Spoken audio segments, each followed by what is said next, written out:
Welcome back to the LOW APM challenge as we make our way through the StarCraft 2 leagues up against dozens of cheeses, strategies, stream snipers, smurfs, and mostly just players who aren't quite sure what they're doing, as I hopefully show you how to work smarter and not harder when getting better at the most difficult game in the world.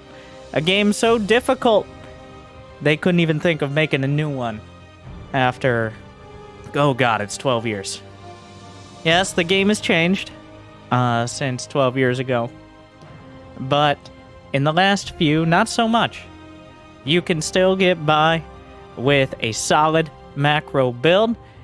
We are looking at Protoss this time around, and if you watch the first episode, you'll know that pylon placement and just getting your tech is some of the most important stuff for Protoss. Not worrying too much about exactly what your opponent is doing, but instead making sure you have everything locked down at home. So, if you look at our beautiful lesson plan here, for those of you who care, since we're at the top of the Silver League now, we've already gone over some basic scouting, when to add production. We're going to be building off that. We're not throwing that out the window. We're just adding to it. It's like a cake or an onion. Do onions grow layers one at a time, or do they like have all the layers and then get larger with the same amount? Moving on. We're going to be going over basic micro, ability use, how to use multiple spellcasters. I know it sounds crazy. When do you actually need to switch up your tech to counter? And matchup specific builds, because Protoss, while they have some of the strongest units, they also require a slightly different opener against each race. This is why random players kind of suck for Protoss, because putting your first pylon there can be difficult. Thank you. You know Kazero S is chilling. Jimmy, we're doing an intro. And I want to start it off. We're going to be using the White Raw announcer. I thought it'd be fun to start out telling my favorite White Raw story. For those who don't know, White Raw, the Ukrainian grandfather of Protoss players, essentially, special tactics. It was several years ago at BlizzCon. Yes, remember, when we liked BlizzCon. Yes, then. Myself and Tempo, you might know him. I'm not a rapper, but he sometimes is. How do I put this? We were fucking wasted, in the literal sense, the day after, like the night of BlizzCon. It was about 4 a.m. We were wandering somewhere, I don't remember where, in the streets of Anaheim, California, which also had a lot of wasted nerds being uncomfortable for everyone. Anyways, in my memory, who knows if it's actually true, but in my memory, White Raw, who looked like he just woke up for breakfast in the morning, despite it being like 4:30 a.m., comes up to us and says, "Hey, are you guys hungry? Like, you look like you could use something to eat." We're like, no, don't bother with us. Don't bother with us. So, yada, yada, yada. He took us to IHOP, where both me and Tempo passed out for some of the time at the table. But by the time we got out of IHOP, the International House of Pancakes, for those who don't know, good choice. And also one of the only places open at 5 a.m., I guess. By the time we got out, it was light outside, so that was not a good sign. But that was definitely not the worst way that night could have ended.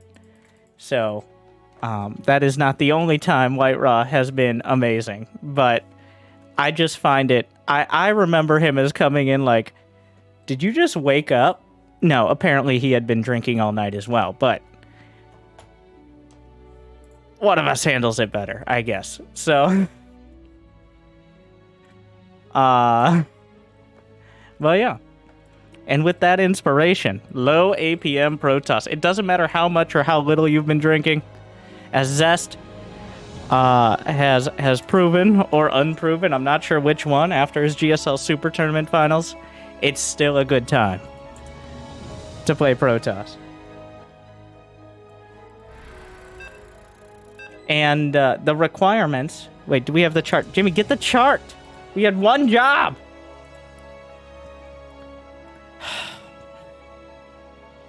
Okay, there's several jobs. But... Oh, not... The strongest will win. 60 for Protoss in the Silver League and 70 for Gold. For those who don't know, these stats are drawn directly from SC2 replay stats in 2021. Over 3 million replays. And all of them are at least 10 APM lower than the average for that league. So the average APM for Protoss in the Silver League is a little over 70. Or not 70, 80. 90 for Gold. The idea is we're going to be showing you how to get better at StarCraft while still playing technically slower than the majority of the people in your league. Now, a lot of people I've seen argue like, yeah, but Winter, you know what you're supposed to be doing, and you're not wasting your actions on over-microing, or like right-clicking, or target fire, or spamming hotkeys. It's like, yes, thank you. Yes, that's true. Go on. Anything else you'd like to add, or can I continue my series? But, thank you for the interest.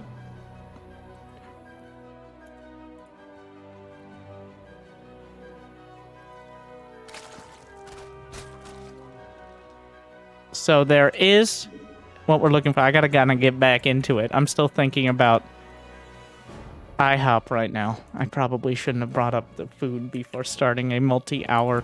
Anyways.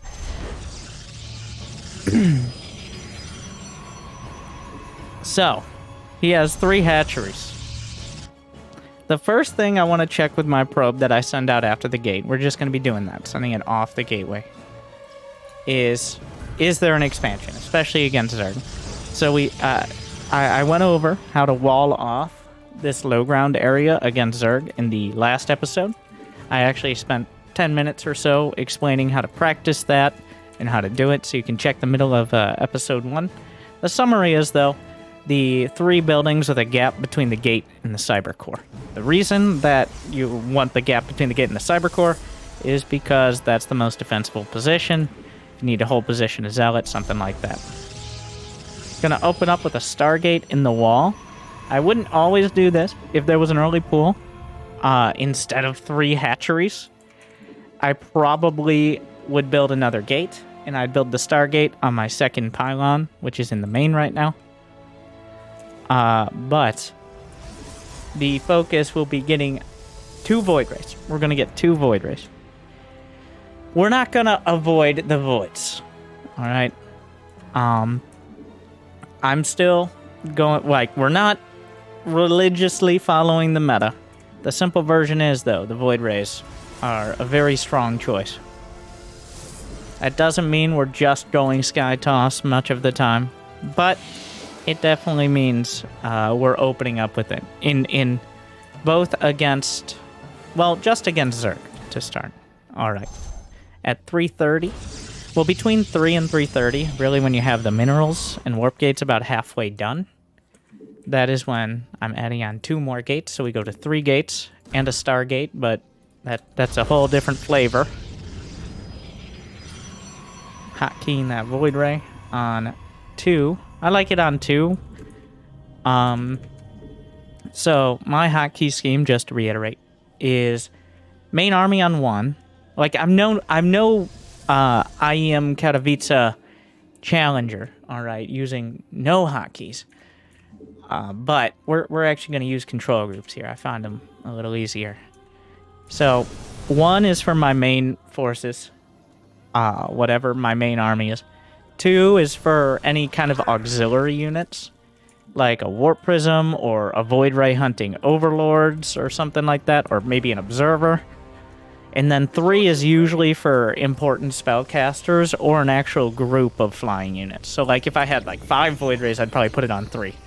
Because I use the control groups less for specific types of units and more for like a certain type. Like, I guess I use them for certain types of units, not certain units specifically, if that makes more sense.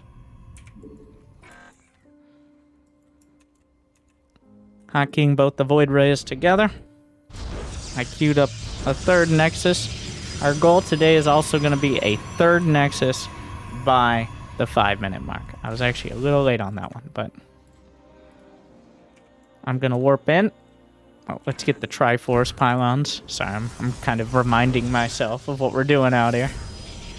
Get a shield battery. Warp in some Adepts with that nice little gap there.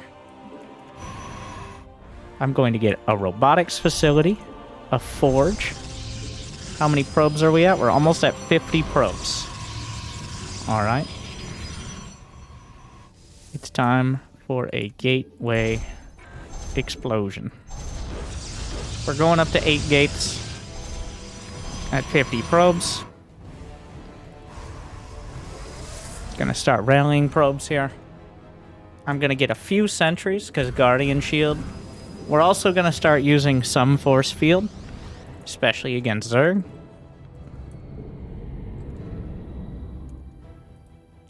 This is for scouting here. I need to see. He has a Spire. Okay. Well, we start Phoenixes. Phoenixes are the hardest counter to Mutas, but they do take micro. Technically. Oh. Alright. So we're going to add a cannon and a shield battery in each mineral line. Gonna need some more pylons on this one, I think. We'll get one more Stargate as well. Chrono boost out this one and get +1. Because if he has a Spire, essentially he had a Spire at 6 minutes, which is quite quick. I would get Stalkers, but Stalkers don't counter Mutas. They just deflect them. The Mutas don't have to fight the Stalkers, and I'm not going to have enough Stalkers to actually attack. How many probes do we have? 64.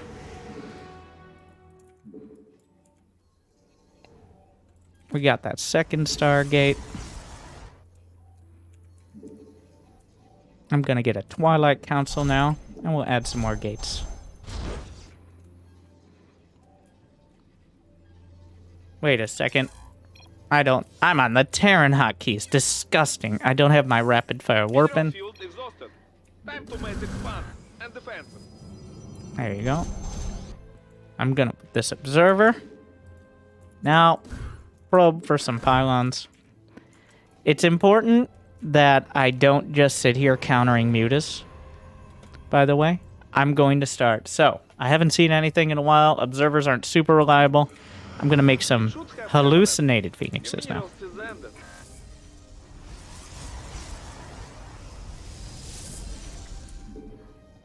And these are going to scout. Essentially everything else, ideally. Let's build a gateway so this becomes a super pylon. He has a lot of Mutas. So Templar Archives. So start charge. So now I'm using select all army, and then I'll control click the Phoenixes, control 3. So now they're all on control 3.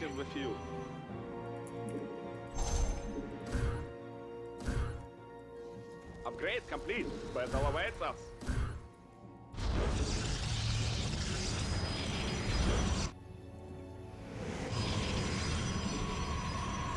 Getting a warp prism. So if he wants to sit in his base, Mutas are not a good unit for sitting in your base. They're annoying. They're tough to deal with. Looks like our opponent here is getting... With the observer, we can see he's getting probably another base. He likes getting more bases. But I'm going to sit back and max out. We can now build some Archons here. Even 3 or 4, like 2 Archons might not be enough to kill the Mutas. 4 Archons are enough to kill most things that aren't full ground armies. So throw some more gates on, why not?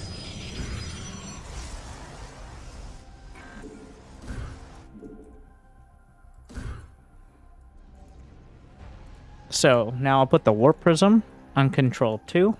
I've got my main army here on 1. I've got my Phoenixes on 3. I'm double tapping to get to them. And then I've got my Warp Prism on 2. Research is ready. You have exhausted all the minerals in the cluster. And so let's say you accidentally, my friends, put all of your units on the 1 key. How do you get rid of them? Oh no. My hotkeys are all screwed up. So I'm going to control click the Phoenixes, Alt 3.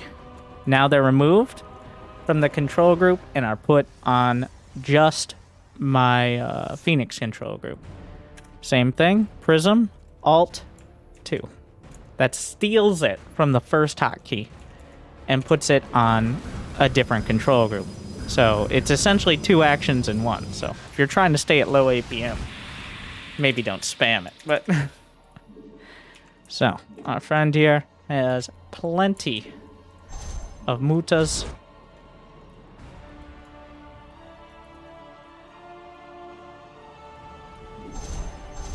But remember, cannons, especially in high numbers, you can't stack cannons in the air.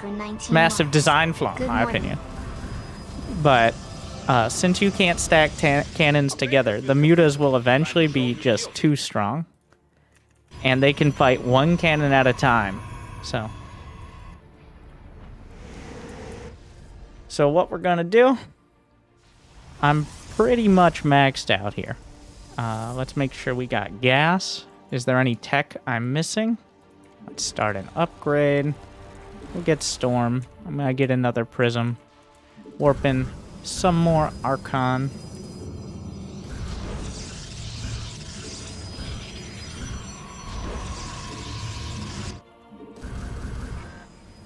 Gonna have these Zealots. So here's what we're gonna do. I'm just gonna have my Phoenixes follow an Archon for now. We're gonna attack this base first. I'm gonna send my Zealots on a shift queue here and then here. We're gonna just box select some of this.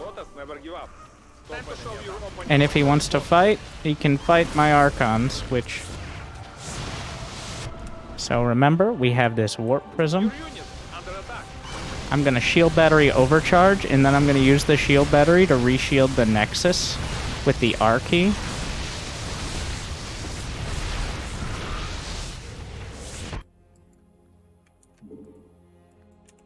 We're now going to warp in some of these Zealots to the main. Take those Phoenixes back to the mutas. Your research is complete. You can enjoy new ability. There are no more mutas. Unfortunately, contrary to... Well, by the time you guys see this, unless you're watching live, you've already seen Dark try mutas against Showtime and win. But it was not easy, and I think Dark has slightly better muta control than our current opponent at the moment. Is he making a bunch of Broodlords right there? Because where did the rest of the Corruptors go? For the glory of Protoss, no mercy It's to man. unclear. Mineral field exhausted. Back to mass expand and defense.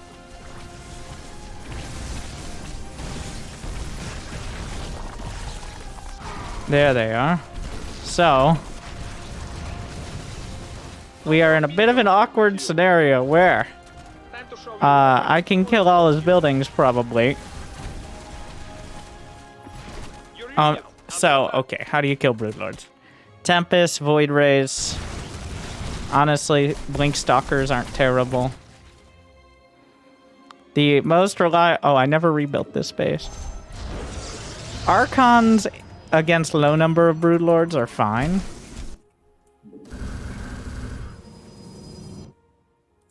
Just holding down that C key, same as any other rapid fire ability. I just have the Warp-in Zealot key bound to C, which I also have on choose AI or ability target, which is the same as your regular Warp-ins.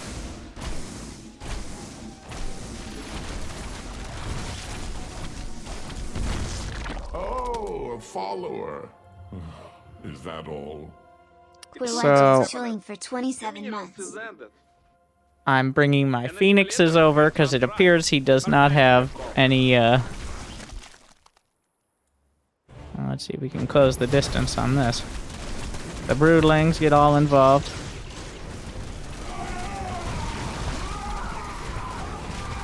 He does have some corruptors. Your unit under attack. Oh, a Making this follower. interesting. Is that all? City Oost 553 is chilling for 53 months. Yep, those are his last two buildings. Feels bad, man.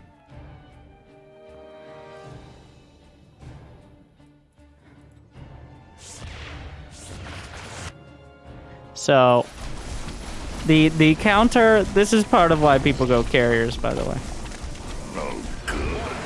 Now I have your attention. Is MCCONN is chilling for it's hard to 57 compete months. outright, but yeah, Broodlords were significantly late. If the Broodlords were there by the time I was even on the bases, we'd have to probably go into Tempest and Carriers and Void Race. I know, right? But ground armies. Well, let's see. You lost that game.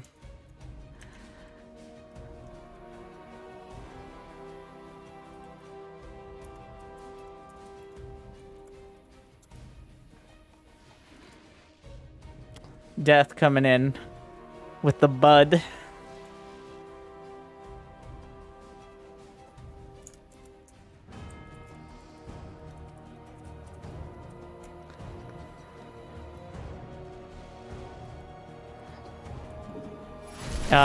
So when people respond to you like that, what you do is chuckle. That is the correct response. I exploited the fact in that game that when you have no buildings, you get eliminated from the match.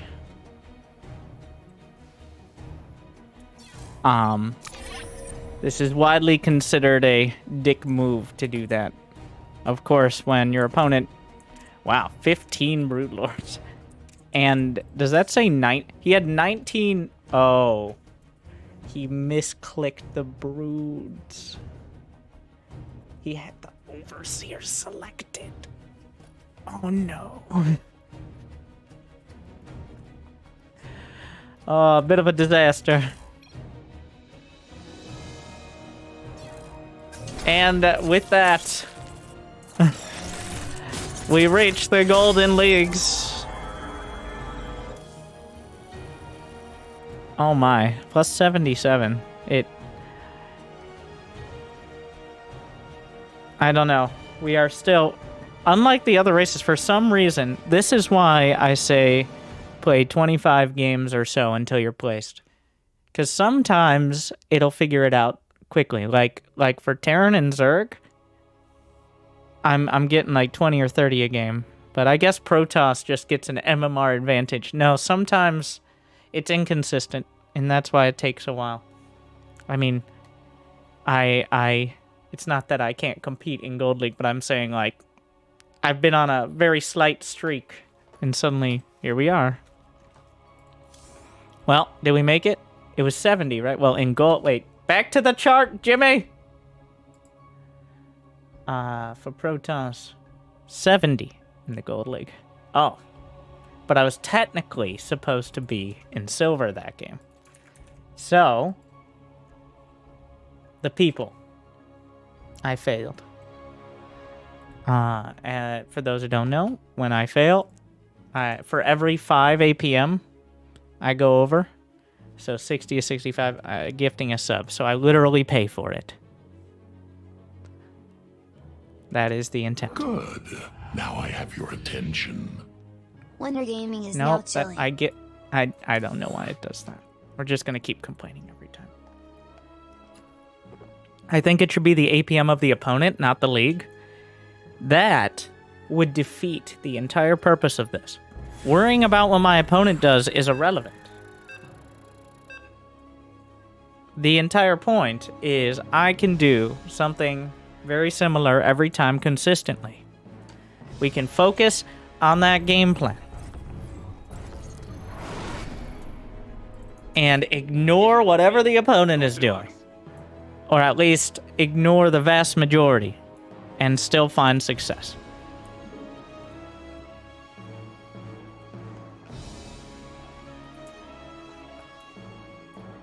Protoss versus Protoss. So we are solidly in gold now.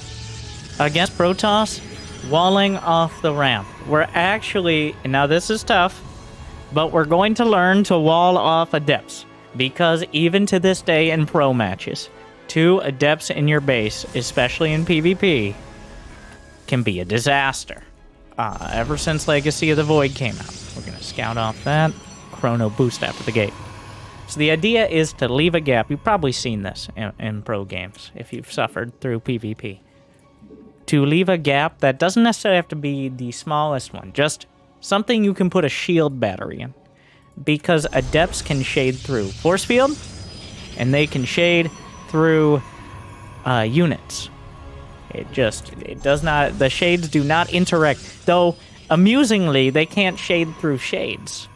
So, I remember Neeb had a pretty fun strategy where instead of placing a temporary shield battery, he would have an Adept to counter shade to block the... Oh my god. Well. We saw the 2 gates he's building, and we saw them on the low ground, so... I, was ambushed. Well, that's tough. But, I mean, never trust a probe. Can't blame him. My second pylon, usually you build around your mineral line. Somewhere it's going to be a super pylon. The super pylon's within range of a nexus or a warp gate, so these will eventually be warp gates. And what just the intent is to have something to warp in and potentially build a shield battery in my mineral line. Because one of the most popular openers at the higher levels is a proxy Stargate. I don't know how much we'll see it here, but I'm going to get a 3rd pylon. I'm just going to put it... We're working towards the Triforce here. And now, at 2:30, you can't really risk any earlier. I'm going to have a probe on a control group. I'm going to patrol that probe here. So the patrol... This is when patrolling, which some RTSs have, is practical. So notice, I'm getting a little advanced, I know, but the probe has acceleration when it's moving like that. So that way, when you place a shield battery, it can pretty easily bounce away from it. It makes it easier because you're probably right where you need to place a battery, is the summary. Just getting in the habit of it. Also, it doesn't show up as an idle probe, which is not a big deal, but... Alright, I'm now going to get a shield battery here. He's building off of this. I just pushed across with the Stalkers, because if he was going for Adepts... Okay. Well, he has another gate. Does he have a Nexus? He does. Let's get our own. So he has Stalkers and a Nexus. He's not doing a proxy anything. Like, we can do some basic math. He spent 400, 500 minerals on defense. So, while my expansion's going to be a little later, that's fine. We're just going to focus on maxing out. I'm going to get 2 observers now. I'm going to start out, when this finishes, with 2 sentries. Those are to build up energy for hallucination. And what are we going to be looking for? We're going to be looking for any tech he's going for. But most of what I'm doing now, Twilight, Forge, Immortal, Archon, Charge Lock. We're going to max out as quick as possible while still not being dead. Usually an important consideration. Just Realibird is chilling for 9 months. He's got a lot of Stalkers. He's got a Twilight Council. He also has a Stargate. I'm building probes and observer. Proserver. Pro observer. The idea is we're getting you in the habit of building at least probes while you're staring at an observer. I see a lot of players will start microing their observer and will stare down it. There's no... It doesn't move that fast. Oh, well, this is annoying.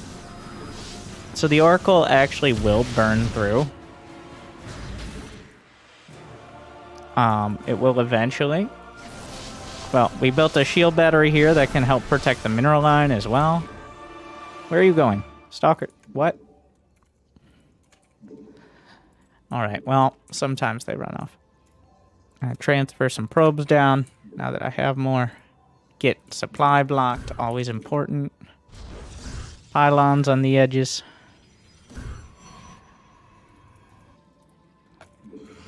Hallucinated Phoenix now. The observer will check if he's moving out. I'm actually going to move it back a little bit, so that way the first observer he builds, assuming he ever builds one, of course, does not go down. Going to build a spotter pylon near the third, because he already showed the Oracle.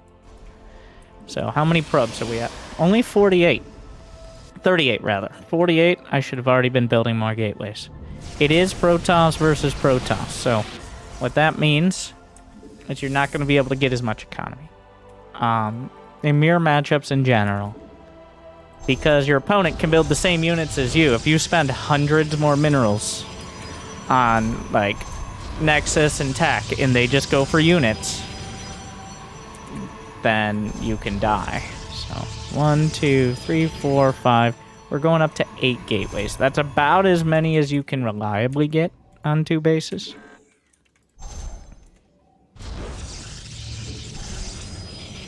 No more minerals with you. Alright. We're going to get 8 Templar Archives as well. How many? We have 3 Immortals. Research is ready. We did see Void Race. What's the counter to Void Race? Stalkers. No. Mineral upgrade. Archons. Not necessarily because the Archons do a lot of damage, but because the Archons don't take extra damage and they tank a bunch. So it's very hard for the Void Rays to be effective against them. And Void Rays are pretty costly. Like, not prohibitively so, but in large numbers, the Archon Immortal Charizard army will outdo the Void Ray army. Of course, if there's like 20 Void Rays, then you need Storm. One of the few times in this matchup you actually do need Storm, by the way. I'm going to get some more pylons out here. Because, you know, the big danger of Void Race is when they just show up unexpected and burn half your base down before you do anything. Storm. I'm going to hallucinate. It's been a while. I don't want to risk my observers. We're going to check his upgrades. Plus 0, which is not many.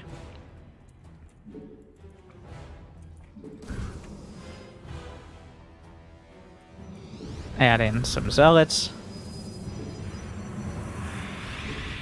Control 1. Let's go get this watchtower. Why not?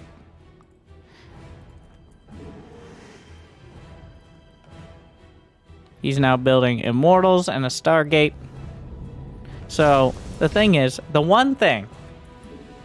honestly, I've said this in Angry Coach before as well. But for every minute quicker you get Archons as a Protoss, that's like 100 more MMR.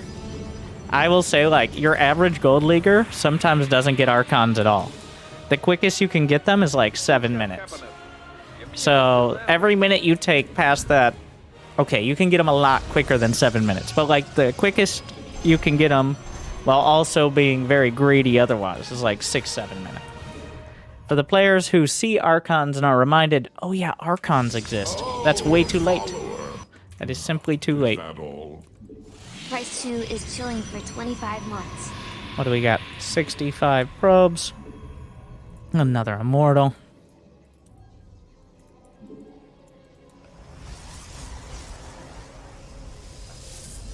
So we're going to do the usual. Here's what we're going to do. I'm going to have these Zealots. They're going to go over here. That's going to be my Distractix. And I'm going to get a couple more gates. Looks like he found the Observer finally. And another Nexus.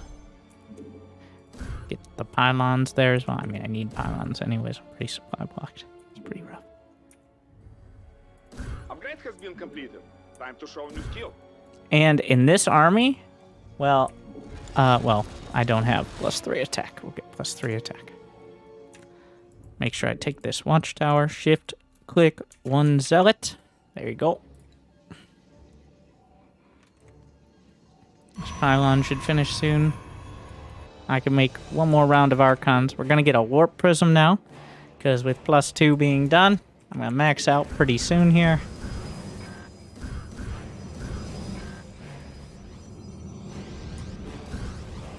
More Archons. But the next upgrade will actually be the shield upgrade, with this many Archons in the army.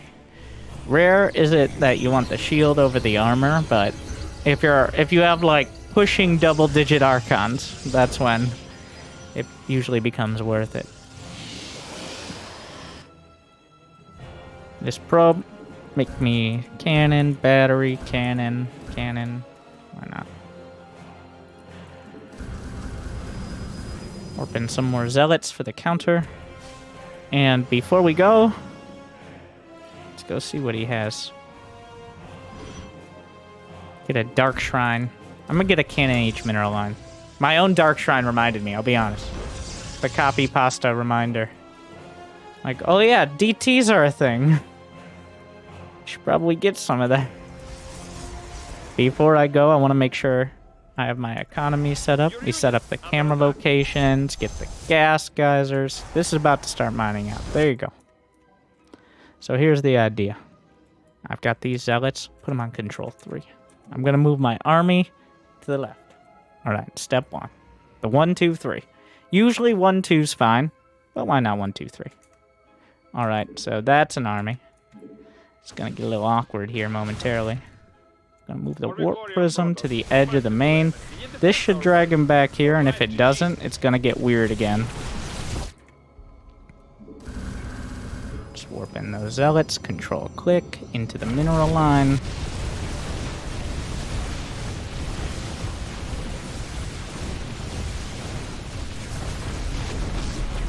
So, if I think I can't fight, we're gonna pop those Guardian Shields. Control click the Immortals. That Disruptor is dangerous, so we'll deal with that.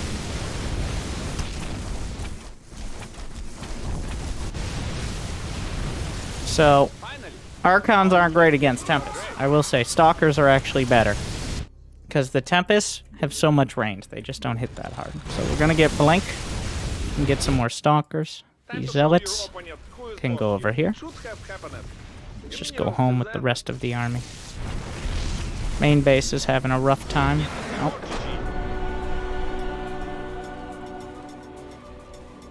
But the idea with this is, because your average Protoss player will be looking one place at a time, or just your average Gold League opponent will be looking one place at a time, adding any other angle is usually going to be met with resounding success. Because defending and attacking at the same time is just not in the cards. And it's really not that difficult. You just got to know what your plan is beforehand. I think a lot of players will get attacked and then think, I need to do something. No, you got to think about it before. Just 1, 2. 1, your main army. Lots of Archons. Your goal, 5 Archons, 5 Immortals, and then a salt and pepper shaker of charge lots, and then Sentry Stalker. Mostly salt. I prefer salt. And then 2 is a Warp Prism and or charge lot run bys. Just 1, 2. Let's look at his army hotkeys. These are his army. I don't know what he's doing with his Nexus on 0. We got a bit of a Brood War player here. I mean, the Disruptor is an important unit, but in his vision, which he actually has a pretty decent amount of, it's all going okay, but look how quickly it goes wrong.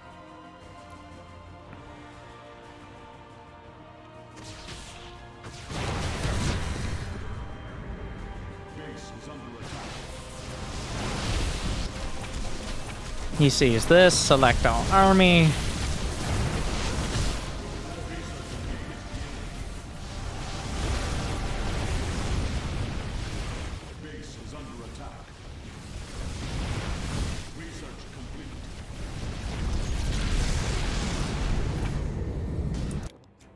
Notice how much my opponent has looked at any of the other parts of this attack. This is why simply not literally doing anything but select all army attacks. Like, this is the extent. It's not complicated. I had that attack set up for multiple minutes. It wasn't a split-second high APM thing. I spent 2 minutes setting that up. I mean, I wasn't sitting there for 2 minutes, but the point is, it was just waiting for the moment. It didn't have to happen at that time. And that's because I'm not tied to the select all army hotkey.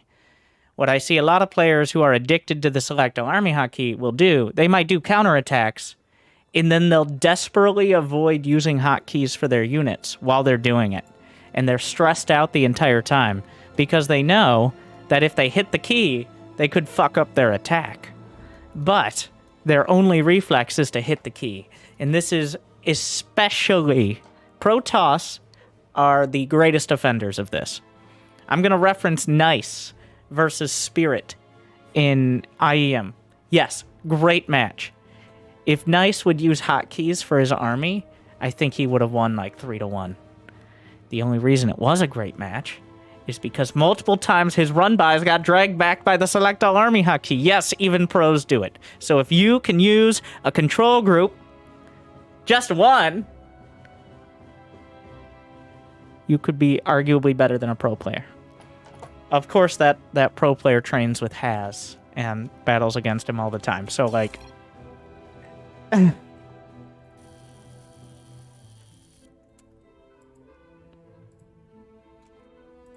So...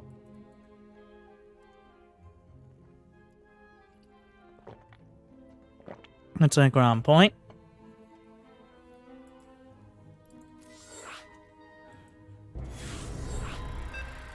Stayed under the 70 mark. A couple under our Protoss friend.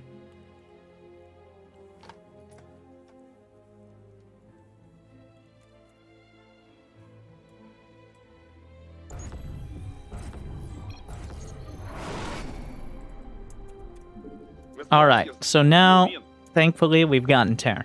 Well, we've gotten one of each race, which is really convenient. So I can show you how to set up your base against Terran. So I'm going to set it up in the most standard manner. There are different thought processes. The first one is your inner gas. That's where you're putting your pylon next to. The inner gas. So the idea here is this is where most of your starting production stuff is going to go. So that way your pylon's not exposed. You can kind of wall off the Reaper at the back, but now you have a pylon you can build a shield battery off of later. And your first pylon should always end up as a super pylon because that's where you build your gateway. So unless you forget warp gate, it will be a super pylon. And if you forget warp gate, it's irrelevant. So 16 gate, 17 gas. I'm not going for Zest like Cybercore Rush build. I did like it, but that is definitely... I do not recommend not building probes. So that's a pro tip. Build probes. You are not nearly... We both know. Even when I try to do like a timing attack at the higher levels, I always end up regretting not building probes because my timings are not that sharp. It's not really a timing attack. It's like whatever I have at the time I'm supposed to attack. You know how it is. So we're going to get the cybernetics core. I put this probe on hold position so that way he couldn't build a refinery and block my gas, which is very annoying. What is this up here? I thought I saw you had no gas. We're getting the Nexus, and then that's a tech lab and a command center. I've seen what I need to see here.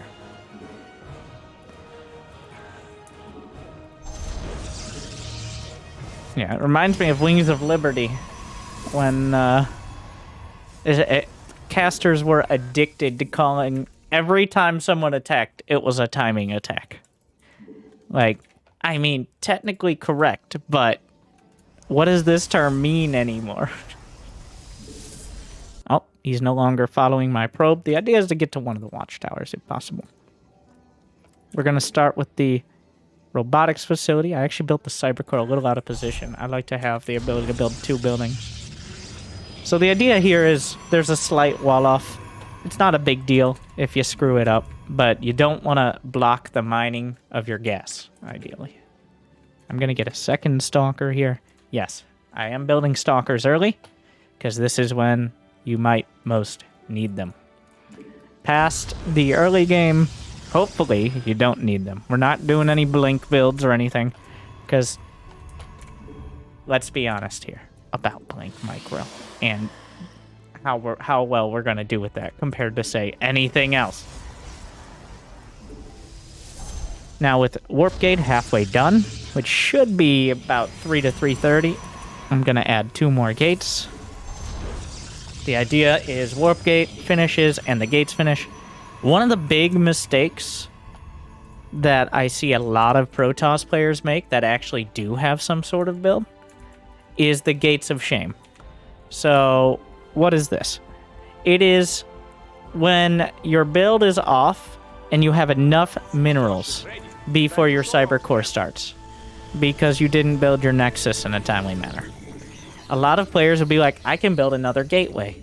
And then that gateway finishes when Warp Gate is 2/3 of the way done, leaving you with 150 minerals wasted. 2 gates are the build against Protoss, but not against Terran or Zerg. Because against Protoss, you need enough Protoss units to stop the Protoss units. Something about a good guy and a bad guy or something. But against Terran and Zerg, what you do need more is tech. You need to get your tech up. Speaking of, Robotics Bay. I'm going to get the gases down here. My second observer is going to siege up where drops could come in. A Widowmine drop comes in a little after 4 minutes is the earliest, but honestly, people are very inconsistent with it. Robo Bay and Forge. 2 more gases, and at 5 minutes and at least 44 probes, I'm taking my 3rd Nexus. So I've really... I'm... Probeserver! Probeserver! Queue up the probes. Whatever. That's the most important thing. Let's see. We have tanks. We have barracks here. He's building a tech lab on that. He's building turrets. Okay. Yep, that's an observer. He noticed. You could he select all armied the tank. So he's looking for it. You know what? 2 scans for an observer. We'll let him have that one. And by let him have, I mean, okay, all right, fine. There you go. All right, right click, shift, 1, 2, 3. Right click, shift, 1, 2, 3. We're going to do a 2 Colossus opener. Maybe 3, depending on how committed he is. And then we're going to use that as a springboard. I got over 50 probes. I should have already added these gateways. But I actually want to build some on the low ground. Because I think, much like Zerg, building too much of your tech in the main is definitely a risk. So we're going to get a shield battery. Going to get some pylons. I'm just going to have a hallucinated Phoenix that pretends to be an observer right now. That's the play.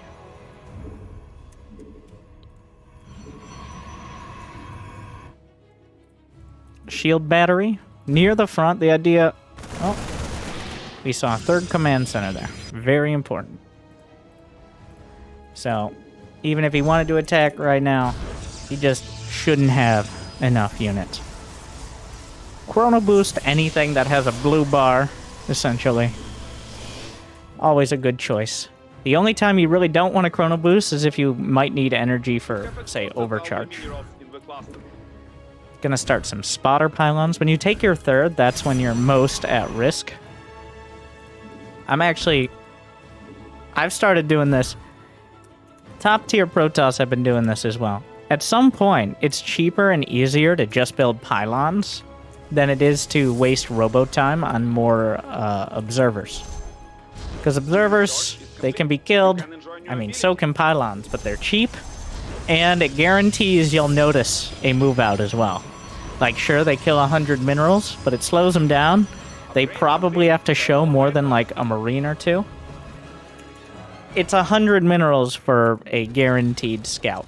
So, like, you don't want to put 10 of them down, but 200 or 300 minerals to save however many hundred from your base getting attacked, I think is a worthy investment.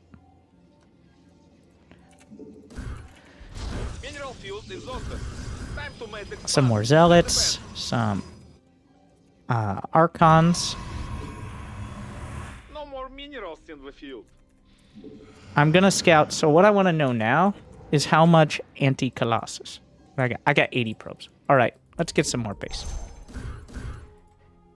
Looks like medevacs, scouted by a pylon and the watchtower. Boss here. Control 2 on these stalkers, by the way. Get some more gates.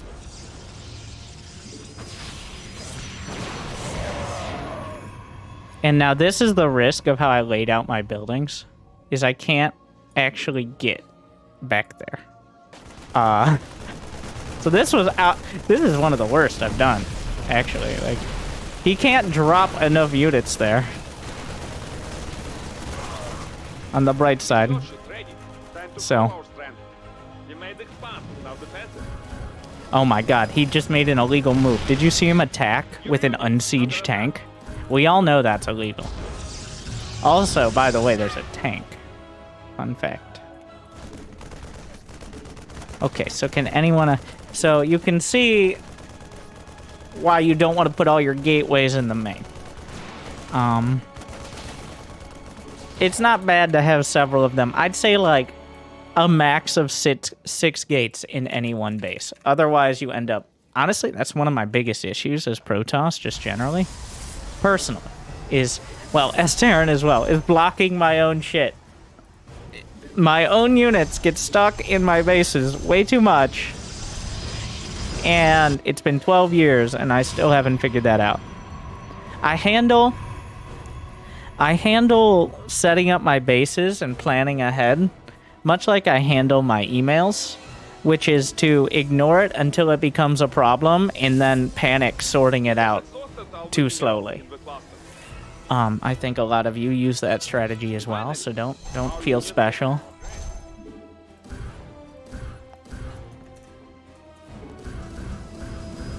Some more Archons.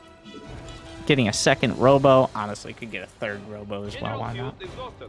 Time to make expand and defend. We have too many probes. 90 probes, too many probes. My army is actually at risk of being too small. One of the few things that can ever be said for.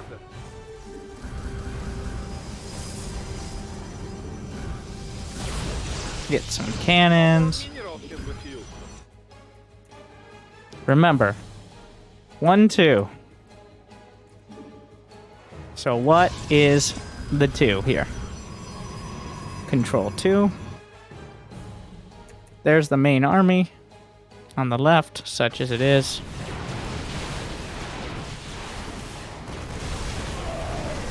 He has Vikings, that's fine.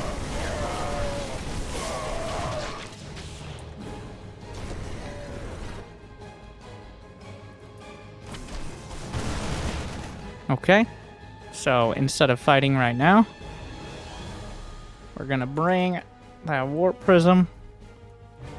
Before I do anything else, get another forge. Any more upgrades I might want, we'll just get blink. We'll transfer some probes over here. I'm gonna send these units in. I built 2. This should pull him out of position. And if he's using Select All Army hotkey, that will leave him somewhat lacking in units at this base. So now we're going to use some Force Field as well.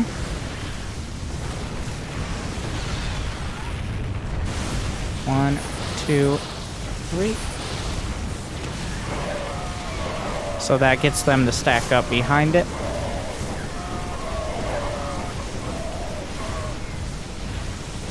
And I have very little anti-air left, so, and the Widow Mine on the way out. Time to show your opponent who is boss here. Force Field is definitely not something, like if you think you desperately need Force Field, something else has gone wrong, is the summary. Like, force field should not be your go-to panic tool. It's used to kind of control the fight. So it can cause units to funnel into good angles for, like, Colossi. It can block off areas that you don't want to get flanked from. But if you ever find yourself, like, I don't know, trying to, like, box in units with force field and panicking, this is something I would recommend maybe doing some, Jimmy, do we have, like, sure, it's fun to have some top, like, it takes finesse because the sentry has to, it's a relatively low cast range. So even there you see some incredible inefficiency. Like, a bunch of those force fields are overlapping. But it gets the job done if you have enough energy. But back in the day, we did not micro as efficiently. So Protoss never give up. This charge is ready. Time to show our strength. get some more observers.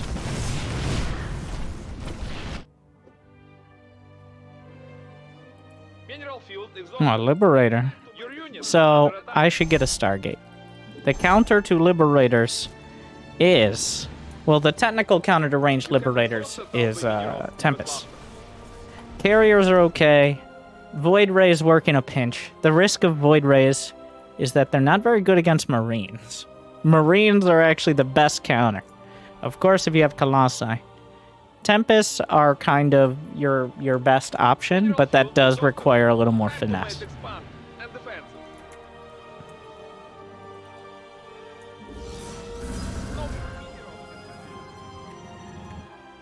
It should have happened. Alright, adding some more. Is ended.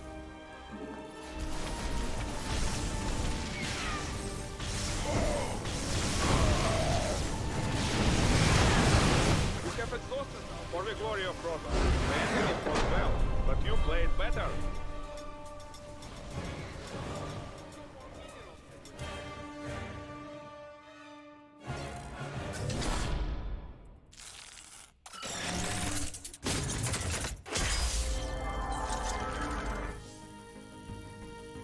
Looks like we're gonna continue upwards very quickly with Protoss, but we got the point across. So that was honestly very middle of the road for Protoss versus Terran.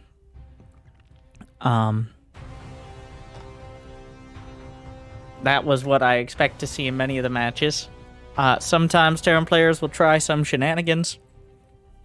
I think part of the reason, if you're struggling with Protoss at this level, you're not getting tech in time. That is the big issue for many Protoss that I see. The Forge does not count as tech. The Forge is kind of an auxiliary building. The Forge is important to get. You want to get it at the very latest by 6 minutes. But a lot of players will rely on gateway units, which just don't stack up great against bio units. Like Terran's basic unit, Terran can just hold down that M key, at least for their units, and that's their entire strategy. That can work most of the time. Protoss takes a little bit more of a brain. All right.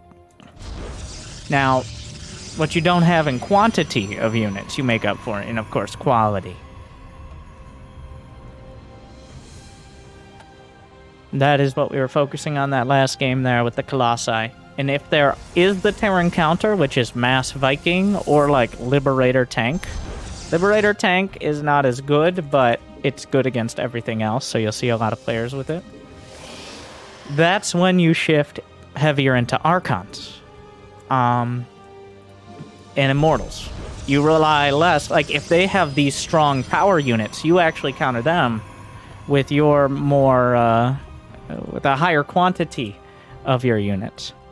Because those units are very good against specific things. Okay, he does not have a hatchery here. So let's... Spawning pool, gas. That spawning pool is not that quick, though. So I don't need to worry too much. I'm going to rally down the 20th probe. I'm going to check for each of these bases. So essentially a hatch first by the time... Like, it should start around 1 minute. By 1 minute. is a hatch first. At least one that's on time. If there is no hatch by 1 minute, is that a little off center? Nope, that was the right spot. Yep. Been 12 years. Yeah. And I even have the build grid as well. I still just threw it up.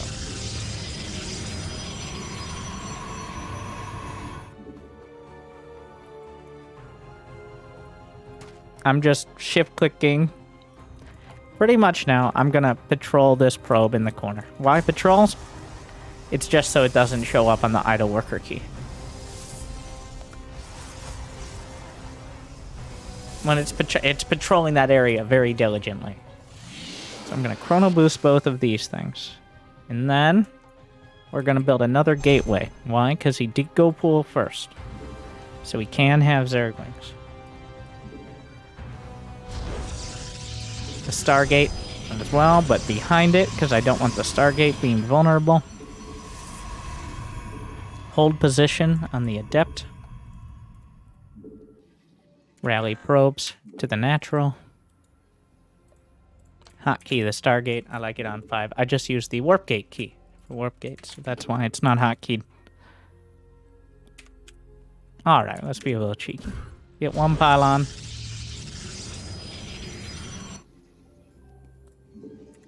Rallying the Stargate to the OV. Scouts and probes. You know Scouts and Knives, the best game mode from Counter-Strike? Scouts and probes. You know what? That's what I'm calling it now. Instead of just probe observers, Scouts and probes. I'm scouting, but I'm also building probes. He has roaches, so we build Void Race. What we were going to do otherwise, it was still going to be Void Race, but now we're building Void Race with even more determination. So. Is scouting super important? All I really needed to scout was whether he had a third hatchery. If he doesn't have a third hatchery by 3 minutes, and especially by 4 minutes, he could be doing an all-in. And it doesn't cost me much to get a shield battery and to have a Void Ray. If I see things like roaches, sure, cool. Then I know exactly what it is. But you can't assume he's just a bit like... If he doesn't have a third hatch, the Zerg doesn't really have that economic advantage that they like to have. They don't have the production, because hatcheries, as you saw from the low APM Zerg, such as it was, are your production. So, because that larva mechanic is super important to note. And without the larva, that sets them behind. I'm actually going to get a third Void Ray. Because I saw any amount of roaches. Seeing any roaches on 2 base is sus. Alright. As they say. It's pretty sus. It's not necessarily like that's the only strat he can do, but pretty sus though. I'm gonna have this Void Ray go to my third. We're scouting for his third with my 2 voids.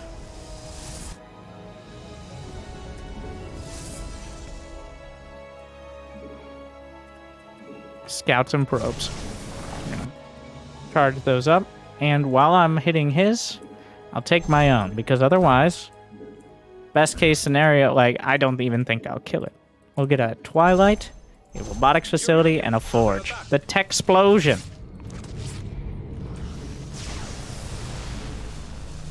Will I kill this? Probably not. But here comes the army. And then, okay, a little micro. A little micro. Not a lot. 1 queen. There's the Void Rays essentially locking on as they do. And now we're leaving. Oh my god. Alright, well, okay. Oh, well, scouts and probes. Scouts and probes. Oh my god. Okay, it's okay. So. Here's what we're gonna do. Gateways. I got 60 probes. We're going up to a minimum of 10 gates. I started charge. Don't block in my probe. Get the Templar archives on that Artosis pylon. More gates. So what I've determined is I'm safe. He has 4 hatches. He has queens. He doesn't have much gas. And he didn't have a lair. That's the big one. No lair. So. Shift click. 2 rows is 16 probes. There you go. Chrono boost. We're going to get 2 observers and queue up a prism. Queuing up a few things is better than forgetting to build them. So, and now it's time for those spotter pylons. In case the Zerg decides to get a little antsy here.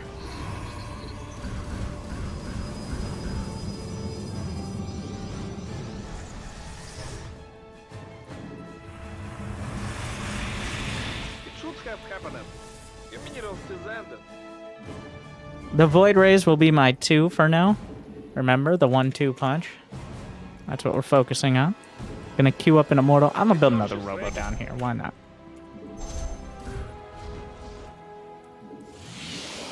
Get a cannon in each mineral line. Mutas are always a fun choice for people. Mutas are very common, despite their relative ineffectiveness. It's one of the unit, like, it's in the trailers, so, like...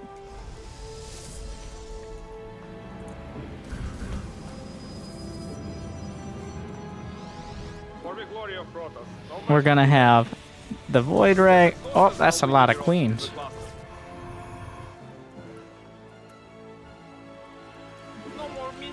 Might as well add another forge, another pylon there.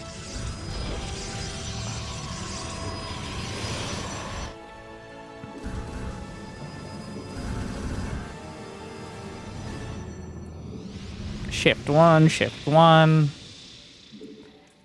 Some more Bro Mortals. Oh, he scouted this. He's attacking it. So, what are we at? We're getting there. We're closer to 200. Shield battery cannon. Triforce.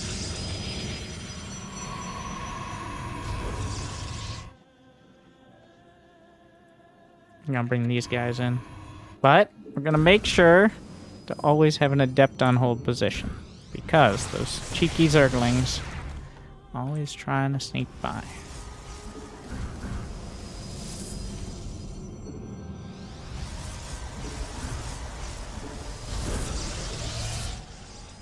Another reason not to use the Select All Army Hockey. Let's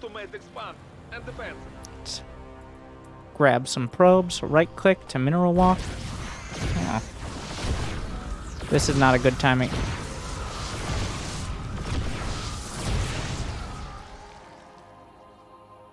Calculated.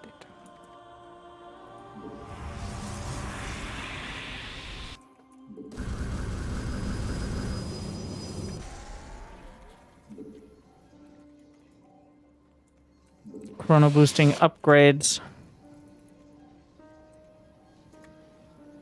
We're gonna have a Dark Shrine on the way. Make sure we got 3 out of 3 in gas. Get the gas. Get another Nexus. So here's the 2. Control 2, Shift 2. And here's 1. We're just going with the 1-2. I have a Warp Prism as well, but... Alright. Hit here first. Because my army, I think, will be good enough to fight. Control F1 for idle probes. But the other attack is what potentially wins the game. Shift. Just shift click. So there's his army. Time, well, if possible, maybe some force fields. He's chasing down that other side here.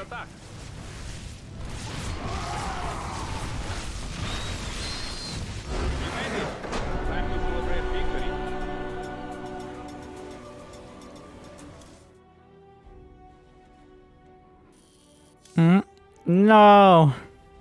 I thought maybe a few too many rapid-fire warp-ins. Ah, we went over. Way over. Thing is, like, to set up the base as time goes on, it's actually much lower APM to max out as quick as possible. I think maybe next game I'll focus on that. Why? Because the more bases you set up, the more production facilities you have, the more probes you're building, the more economy. It's just more and more of your actions are spent on managing that economy. To the point where 75 APM for a top-tier player, that would just be probes and pylons and details around that. Easily. Honestly, I'm pretty sure Zest has like 400 APM on his probe and 100 APM on everything else, but we do owe the people. I'm rounding up to 2 because it felt like way over. I actually went way over the top on that one. We're rounding. But the idea there being scout in. Does he have a third? No? Well then, what is it? Seeing the roaches was good, but if he doesn't have a third by like the 4-minute mark, I don't need to get one much quicker. Sometimes Protoss players will expand quicker than Zergs, but it's rarely by the Zerg's choice. It's usually if something has already happened.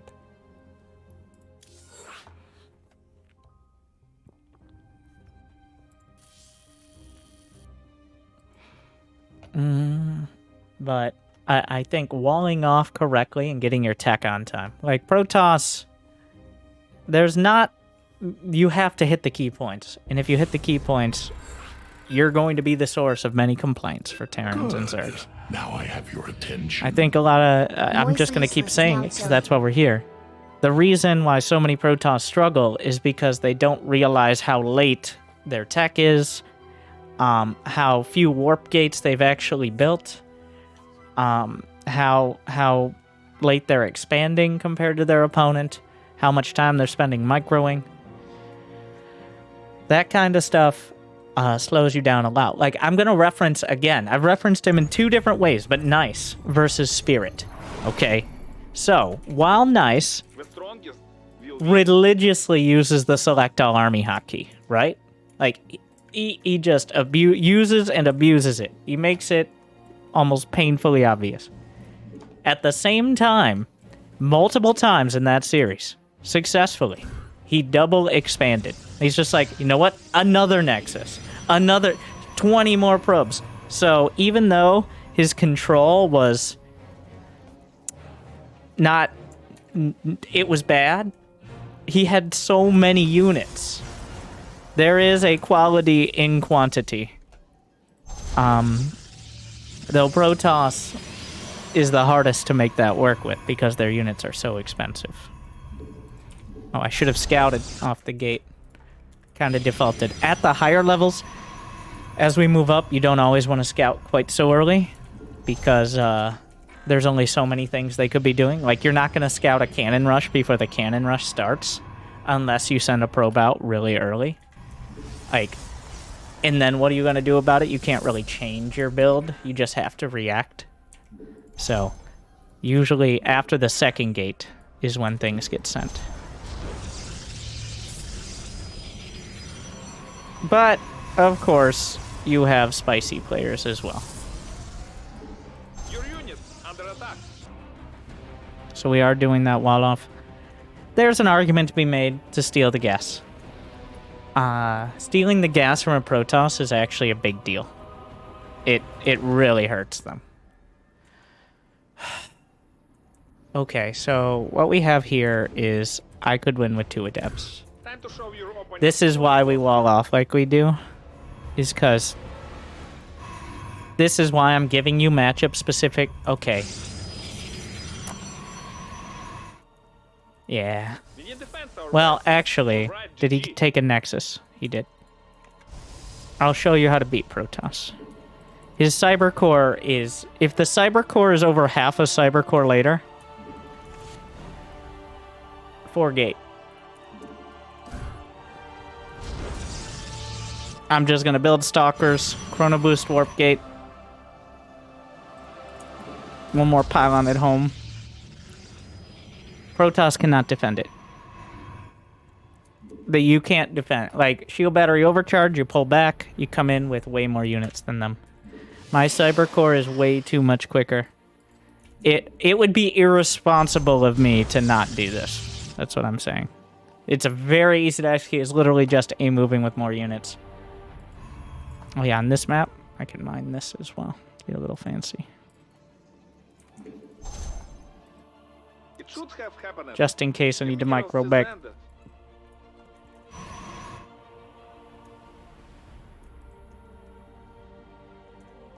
One more chrono.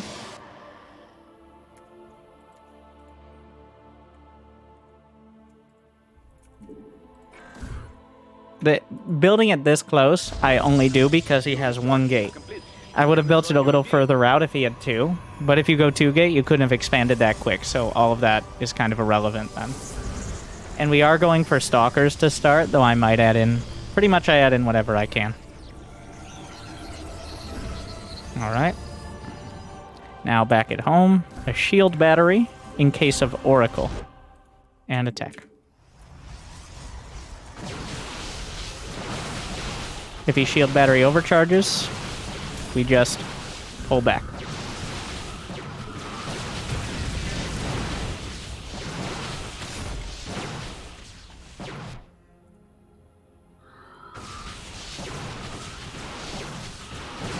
Go for the pylon here. He built a lot of shield. So he built over a nexus of shield batteries. Once you have at least 6 Stalkers, you out-damage a shield battery that's not overcharged. For reference, so... That is why... Even, like, only Protoss has the reliable damage to do stuff like that, but...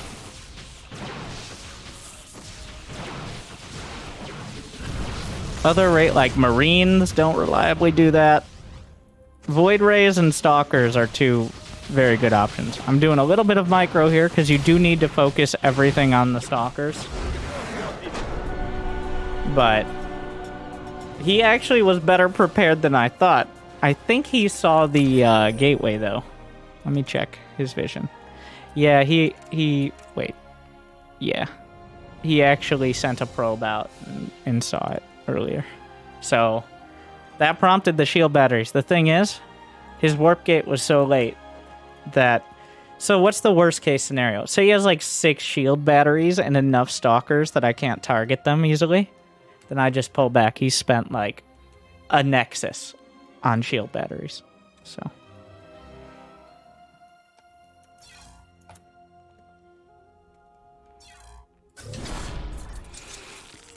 Only because the Cyber Core was that late and he tried to expand. That's why I did it. As you see there, like... But this kind of highlights the importance. Is that 6 Zealots for 0-0? You're not getting upgrades with a 4-gate push. It could have been 3-gate, would have been fine. With a robo or something. But now, if the Cyber Core is within 30 seconds, you can tell, because the Cyber Core should be at the same time. It's a mirror matchup. There's no reason to delay your Cyber Core unless you're cannon rushing, or they are, pretty much. So, I cannot stress enough how important. Unlike in the other matchups, like against Terran and against Zerg, it's most important your Cyber Core finishes and you get your tech. You actually have to go earlier against Protoss and just make sure you get the Cyber Core on time, because if theirs finishes that much quicker, then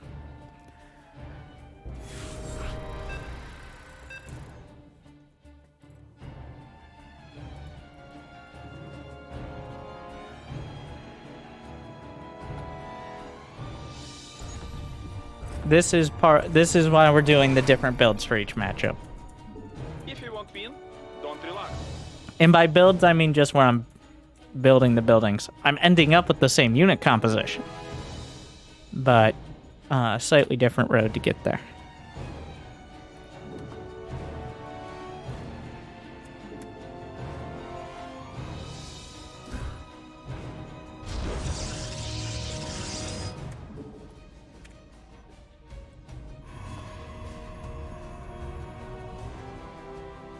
By the way, today's Q&A break, which we have some YouTube questions, plus short guide, will be on actually some. I'll take some suggestions.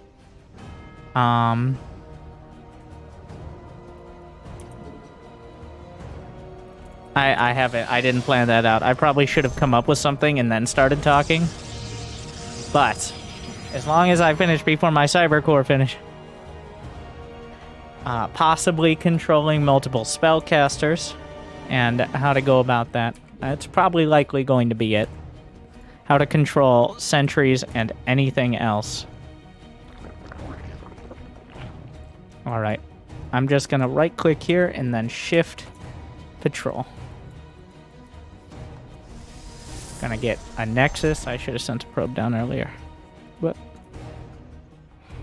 But we actually had some good questions from YouTube as well, and I know some of you aren't vampires watching live, so we wanna. I've collected them painstakingly, and by that I mean screenshot a few of the questions that I thought were pretty good. Painstakingly. Do you know how hard it is in 2022 when you see something on the internet not to pull out your phone and take a picture? Okay? God. As is accepted, apparently, as the way to do it.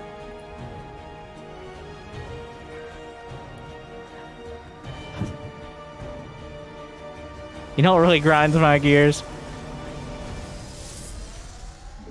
We're getting an Adept first. Against Terran, against Terran and Protoss, I like to go Stalker or Stalkers first.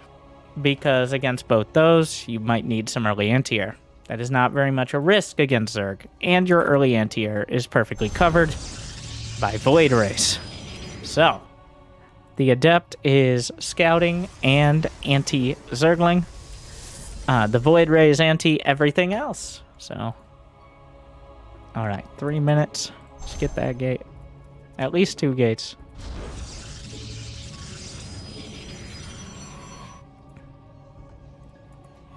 Just gonna right-click there. The probe is still scouting for a third. How does Serral have an all queens button? Because he hotkeys them. He's pretty good. I think he's a real up-and-comer. We'll probably be seeing some good games from him in the future.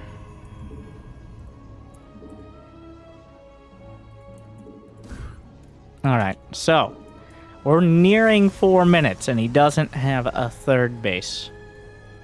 This prompts me to build a shield battery.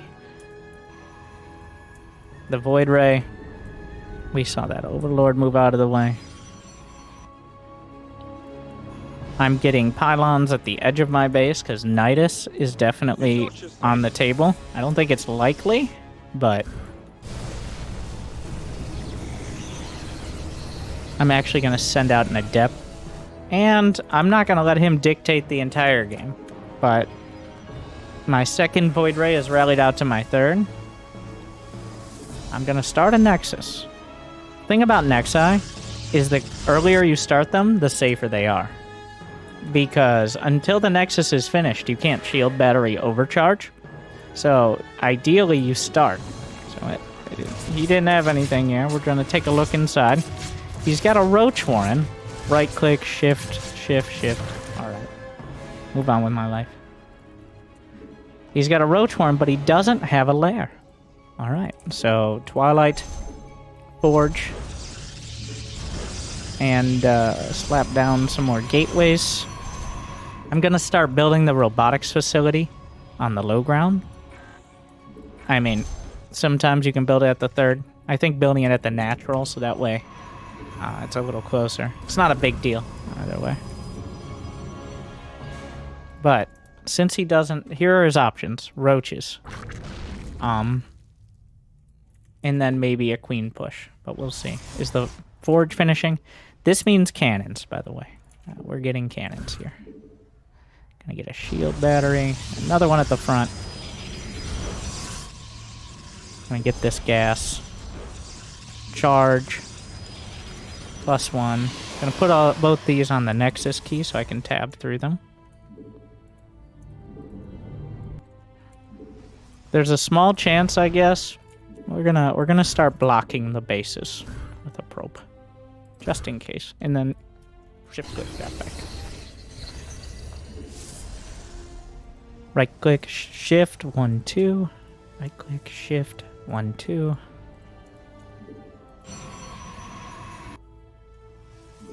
Saw another overlord up there. We're gonna do some more of that spotting.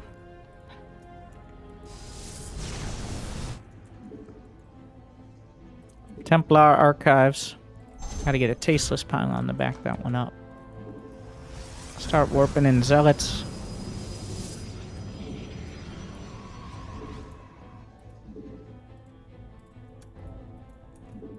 And it's been a while, hasn't it?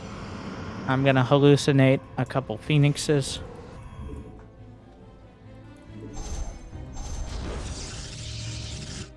There was something coming. Oh, it's a bunch of roaches.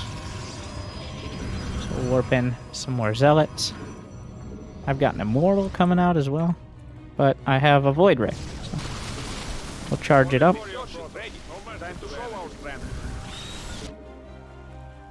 Hydralisk down here.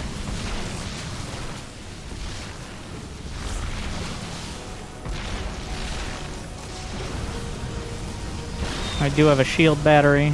We can overcharge that as well.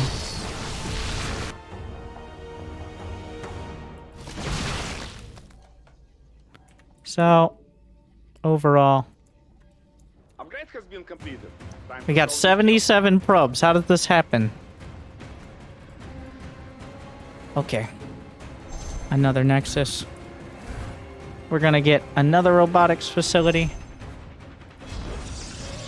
As many Archons as I can. Which is not many. Fuel exhausted. I don't have nearly enough gates. And defensive. Get a few gates here. It's good to have them to wall off. Though you gotta be careful, because if you're up against like lurkers or hydras, You have exhausted it our could leader backfire. of the Against Zerglings and Roaches, walling off is great. Against Hydra-based armies, it can just be careful. If their army is like lurkers or something, it could backfire on you. So you got to be aware of that. No more minerals in the field. +2 attack. Let's get that second forge.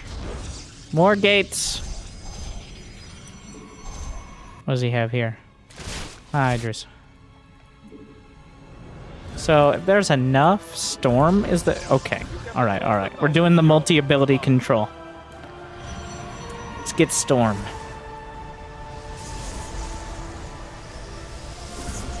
These are my four. The number is 4. Control 3. I'm just bringing the Void Ray into the main army composition. So you got two options. You got the tab key, which can tab through different types of units here, which you could use for Templar and Sentries, but I prefer to essentially pick whatever unit I think is going to need special attention, which many cases is Templar. They're very special. And those units get their own fancy dedicated hotkey. So those go on the 3 key here. I still got the 2 key open for my big attack. Remember the 1, 2. Do you produce carriers? So if I see a bunch of lurkers, especially if they have the hive tech upgrades like range, then I will work towards carriers. That is why a lot of the time players will go carrier, is because dealing with lurkers on the ground is between difficult and impossible.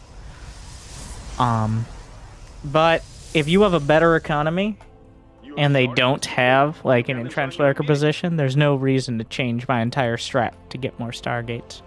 It's essentially not until like I fail a 4-base attack. My first attack is almost always going to be the CIA build. Immortal, Archon, Charge Lot, or Charge Lot, Immortal Archon more accurately.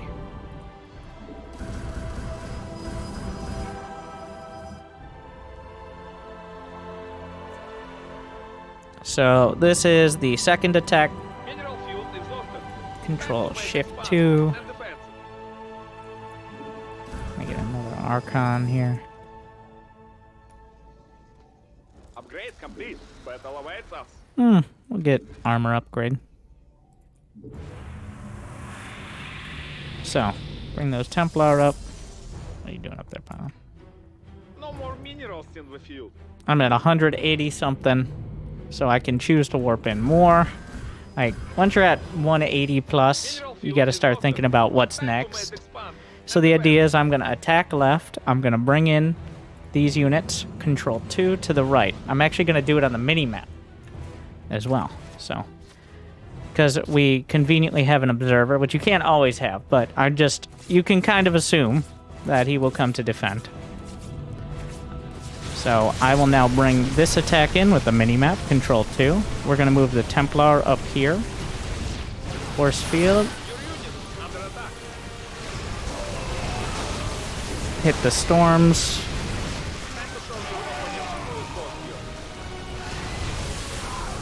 And then you can add the Archons in afterwards.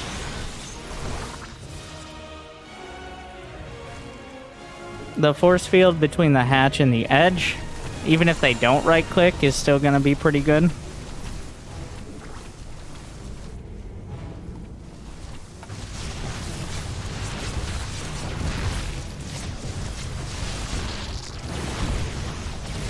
I do like that idea with the observers. Just gotta make sure they're not on the key. Following the sentries, which are usually a unit that doesn't want to be in the fray.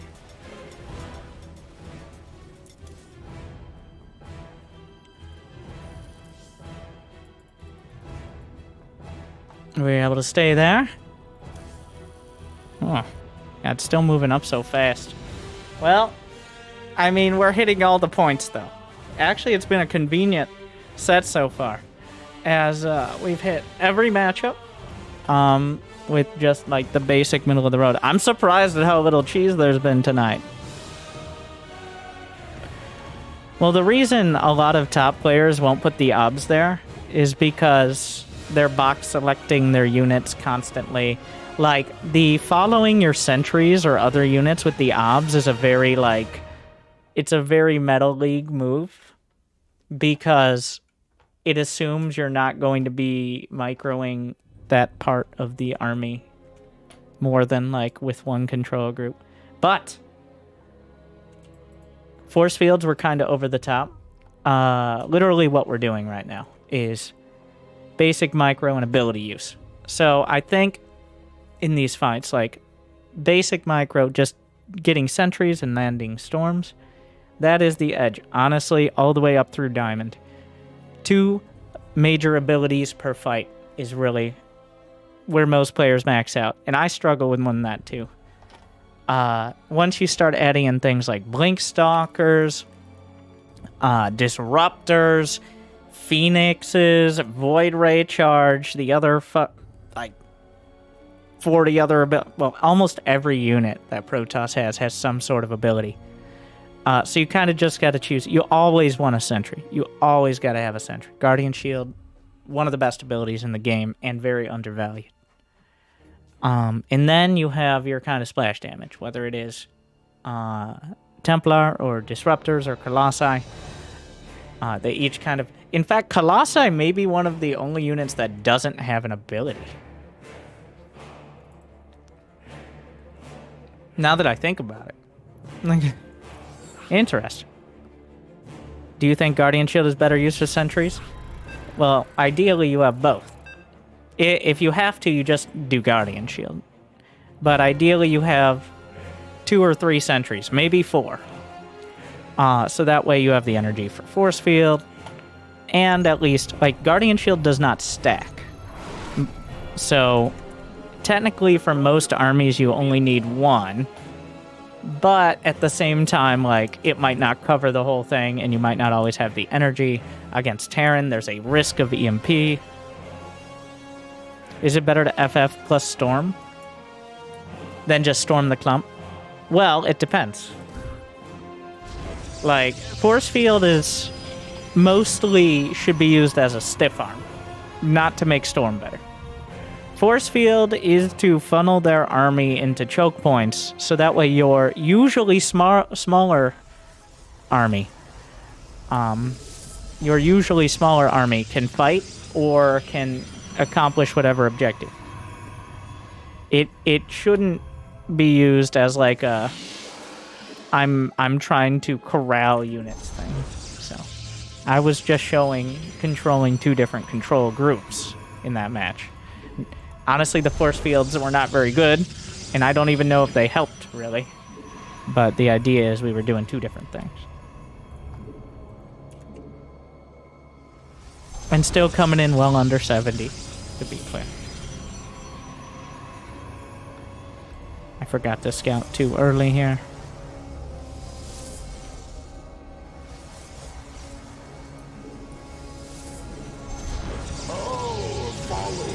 Second pylon. Make sure that cyber core's on time. Stretch 332 is chilling. And you stretch 332. Yeah, Guardian Shield is -2 ranged attack damage. So it's incredible against Terran. It's good against everything but Lings, Banelings, and Ultras. It doesn't help against charge lots. But everything else Protoss pretty much. Speaking of. So there are 2 options here. Either he's proxy gating me, or let's just assume he's proxy gating me. I'm gonna attack this pylon. Okay. I'm gonna make another pylon to back these up. We'll just scout around the obvious locations with a probe, but my choice, since he has no gas, will be a Stargate.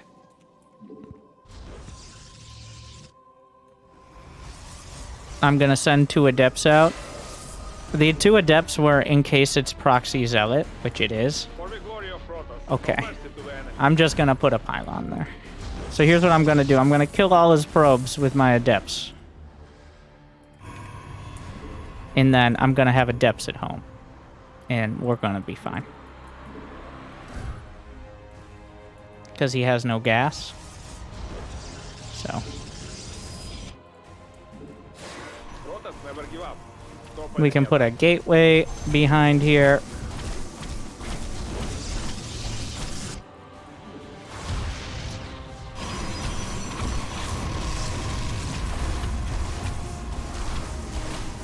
This is actually a little dicey.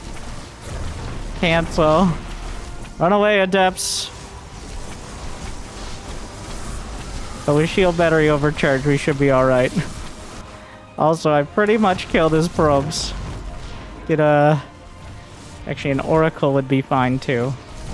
Run away, probes! Yeah, I can shield battery overcharge if it gets too bad. Quick it! What? Oh, it's out of range. Oh, no. Oh, no. It's out of range! It's out of range by that much! Alright, run the probes away. I mean, he will run out of probes eventually. Alright, shade away. Now we have to micro a little here. The Oracle will help.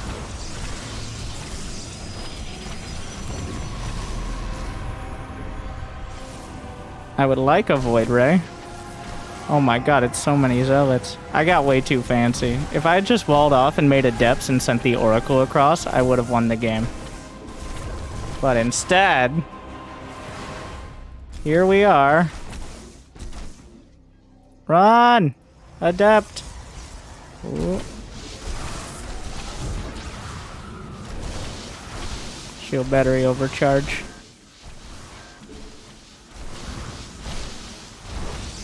How does he have so much money? They're warping in more Adepts back home. Hold position.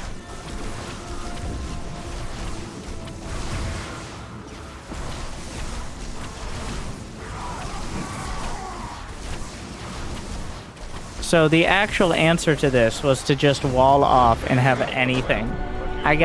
This was way too fancy. I could have just sent an Oracle across and accomplished the same thing.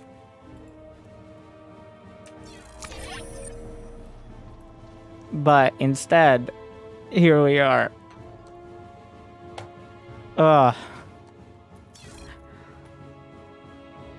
Yeah, he lost all his probes because he was the zealots. All right. The zealots.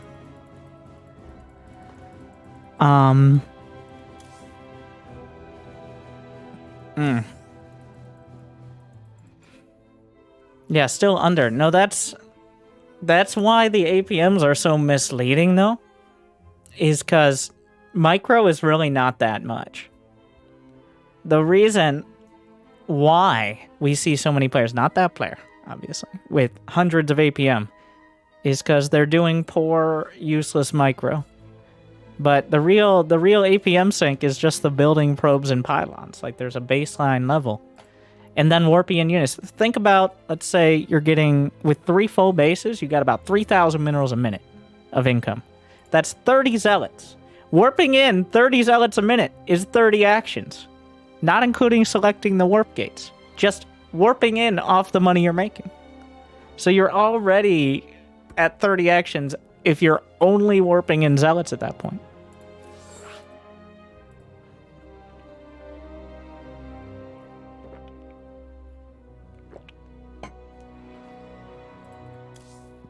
That is why it kind of sneaks up on you, too. And that's part of what I'm trying to show, is that, like, a lot of people are like, well, I only have 40 because that's how old I am, and that's how fast I can play. You'd be surprised at how much higher it gets. Even though you don't play any faster, you'll just incidentally have more units. And your APM will go up before you even realize it, if you're focusing on these later game builds that involve building more than 30 workers, right?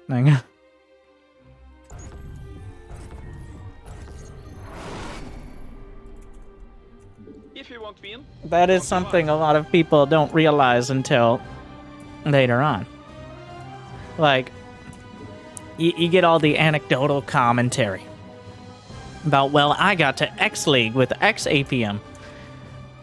I guarantee you, we could do this series as an entertainment series, right? We could do, Winter, could you get to Diamond with 25 APM as Protoss? You know what? Probably. Would I win every game? Very unlikely. Would it be educational? Almost certainly not. But that's not the point here. That would be how to do the dumbest things and realize that sometimes they're gonna work anyway.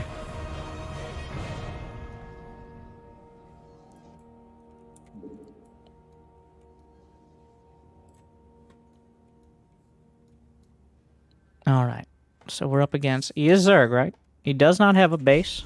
He should have a base. I'm rattling down on 20. Oh, we got an actual pull first.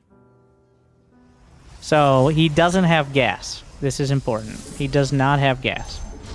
But, he does have a pool done, and he was using his larva. What does that mean? That means he is actually building Zerglings. But, I'm gonna get a Nexus, and then a Zealot. Why? Because he didn't have Zerglings out yet. So, we're going to put a probe on hold position here, where I can build a pylon potentially behind. And speaking of, I'm going to build my second pylon out here as well.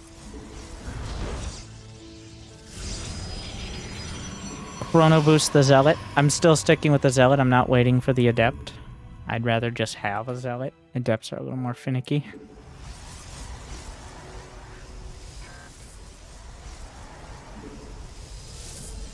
Alright, we'll have a second Adept as well. But because the pool was already done, but he has no gas, I'm just doing a bare bones defense. No gas means no speedlings or banlings. No quick roach follow-up.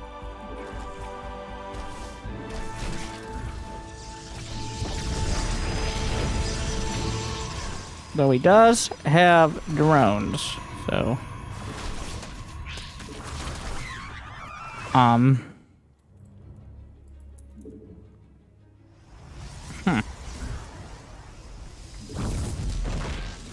I mean, we just make more adepts now.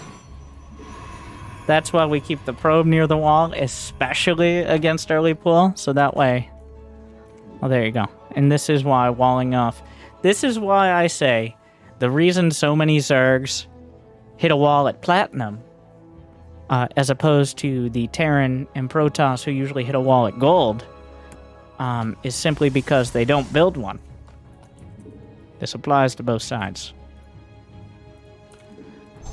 At the very least, they don't build it efficiently, in a timely manner, like all those things.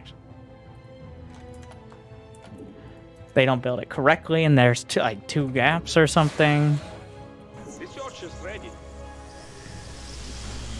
So, even though he did all that, if I have a shield battery and a zealot, even if he does the mineral walking drones, I am going to send these first two adepts out. We've got the Stargate behind. Some more pylons. Looks like he did expand. Just gonna shade into the main. Scouts and probes. Scouts and probes. I'm gonna cancel here. He has nothing. Building probes while I scout with adepts. He has a Roach Warren. I'm gonna start a Void Ray on my Stargate key.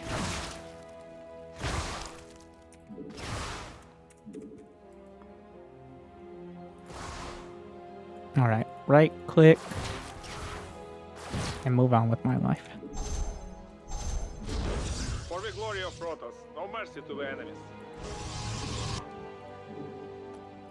Rally the Void Ray.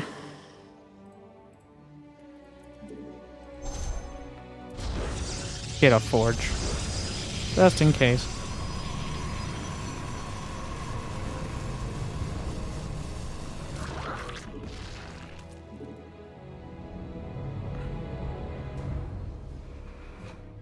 The Forge is, well, unnecessary. At this point, honestly, he's lost. It would be incredibly difficult for me to lose from this position. I guess I gotta give him some credit for the tenacity, but he has less drones than he started with. He has no queens. He's got maybe roaches, which don't do anything.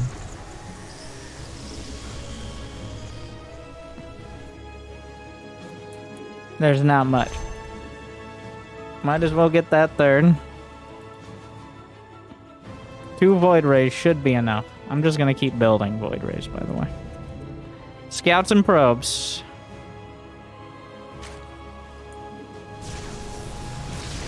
You made it. Time to celebrate victory.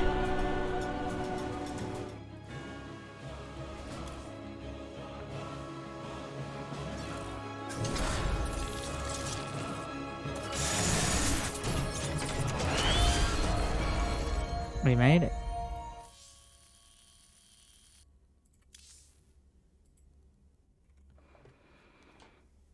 Honestly, the MMR gains are quite significant here. I think we're getting most of the points I want to make across, but I am a little confused as to why it's so few games. It's just like, even the ladder now, sorry.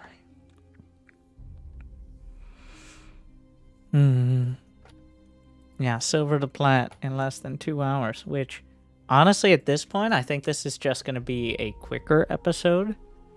To be honest, I don't want to go more than a full rank on each episode. I think like the lesson plan is not prepared for this. Don't touch my whole house is chilling for 18 months. We're not at this stage of the lesson plan. Is it because your win rate is 100%? No, actually. Good. Now it's I a little have your finicky, attention. but Curb nail is no. chilling for Winning 1 games in a month. row does not boost your MMR. It's just sometimes the system. So here's how it works. is usually it takes the MMR of one of your races. And if there's nothing, then it just starts new placement. Sometimes it doesn't count the MMR of your other races. Like I played Terran first, I got to bronze. But it didn't register that when I started playing Protoss. It just started throwing me. But for some reason it did when I started playing Zerg. It put me in the bronze league as Zerg. But it did not as Protoss. So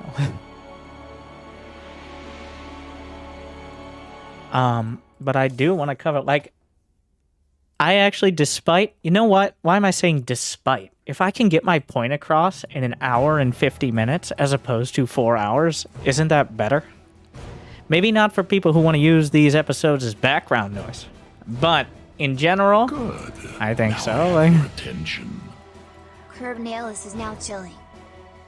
like, my intent is not to be beating up Metal Leaguers for the sake of it, but instead to demonstrate the simpler yet difficult to grasp points of StarCraft.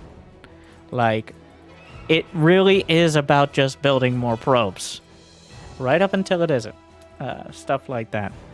Well, I think first what I want to do is I want to look at the questions from last time. Now that we're in the Platinum League here. I want to make sure that people on YouTube, I've collected some of the Protoss specific ones, and I'll be trying to cover those. But here we go. And then we'll take from the chat. Question says Benoit, is that how you say that? Or am I Benoit? I'm American. I heard you explain that armor is better than shields. I still feel the need to press the shield upgrade, even if I pick armor, because you told me to pick it. I feel like shields come back. The upgrade should be useful more than once. Why do we pick armor over shields? What about building lots of archons? We don't always pick armor over shields, but we almost always pick weapons. That's because we're focusing, just in general, Protoss units scale. Weapon upgrades in general, based on the damage that each attack does, they do more. Like siege tanks and liberators, for example, or lurkers, all benefit from attack upgrades more than armor, or in Protoss case, shields. So weapons is 95 to 100% of the time the first choice. Just because your units they hit so hard so fast, and you want to really double down on that. The reason armor is usually better than shields is you got to think about the units that are in front of the army. Those are charge lots. Charge lots have 50 shields and 100 HP.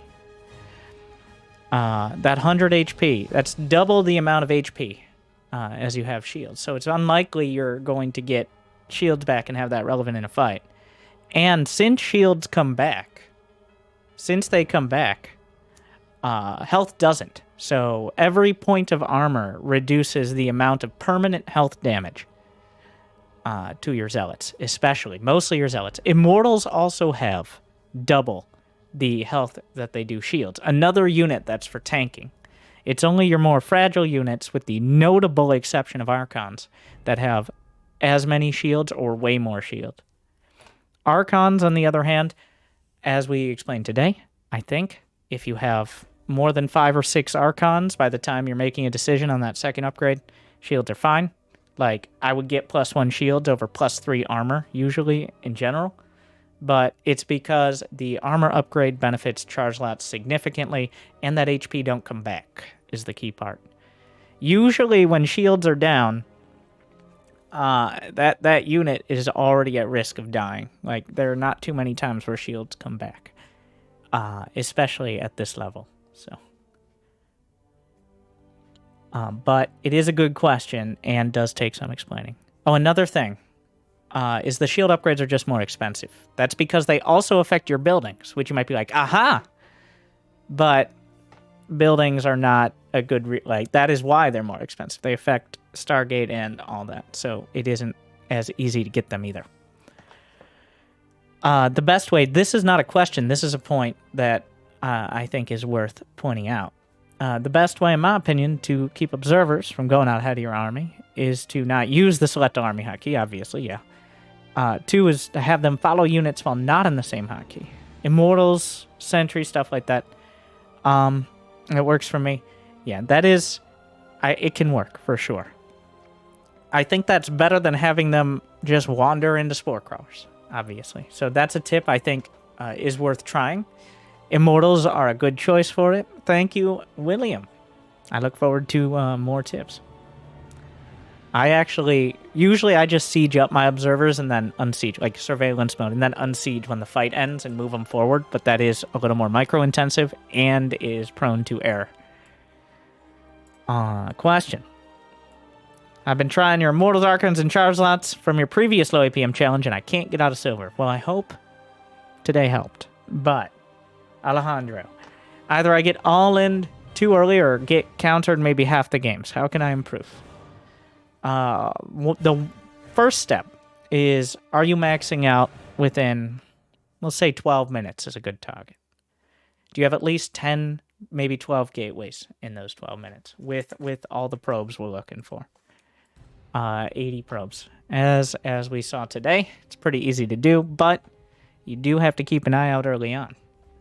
When you're scouting off that first gateway, do they have an expansion? Do they have gas? Do they have the correct amount of gateways? How many barracks? Is there a spawning pool? Like, yes, we are worrying about the opponent, but only to check off these basic boxes. And then we can go about the build. A lot of players will see a little and assume it's a lot, or see a lot and not pay any attention. So we're trying to find that happy balance of scouts and probes. And I hope some of the games today were helpful with that. Good luck, Alejandro. Any chance you could glance over to V2 strats? My teammate Zerg on Protoss. Well, that kind of sucks. Helpless mammal. I will say that 2v2 is not great with a Zerg player, especially as Protoss, because you just creep. You can't build on creep. You can't build your pylons on this creep. So it's kind of hard to wall off. Usually, what I would recommend is the Zerg player, your Zerg friend, focuses on most of the 2v2 maps. You can at least get Zerglings into the natural. Maybe not all in, but they focus on denying expansions and forcing like static defense. And then you, my filthy Protoss, double Stargate Void Ray, or if you're a little higher level, maybe Phoenixes. But double Stargate, like usually the weakness of rushing Stargate is you don't have enough ground defense. Well, you have a Zerg. And honestly, that's kind of what Zerg is good for in 2v2. Because it is difficult to play with Zerg units against the efficiency of especially like Protoss and Terran armies when they're combined. So you pretty much use your Zerg to distract them until you burn through them with Void Rays. Or later in the game, they're the ground army, you're the air. But that's what Protoss pretty much is in a lot of the team games.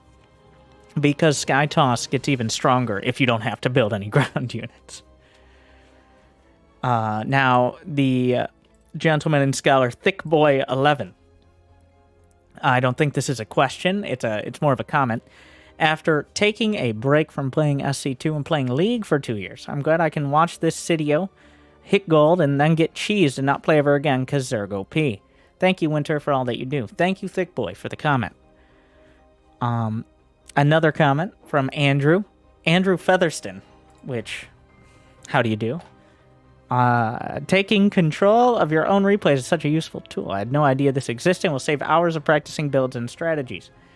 I want to use this as an opportunity to recommend not just the take command feature in replays, which I showcased in the last one, but also spawningtool.com has a list, literally, of build orders. You want 16 pylon, 17 gate, all the way down the line. 28 Stargate.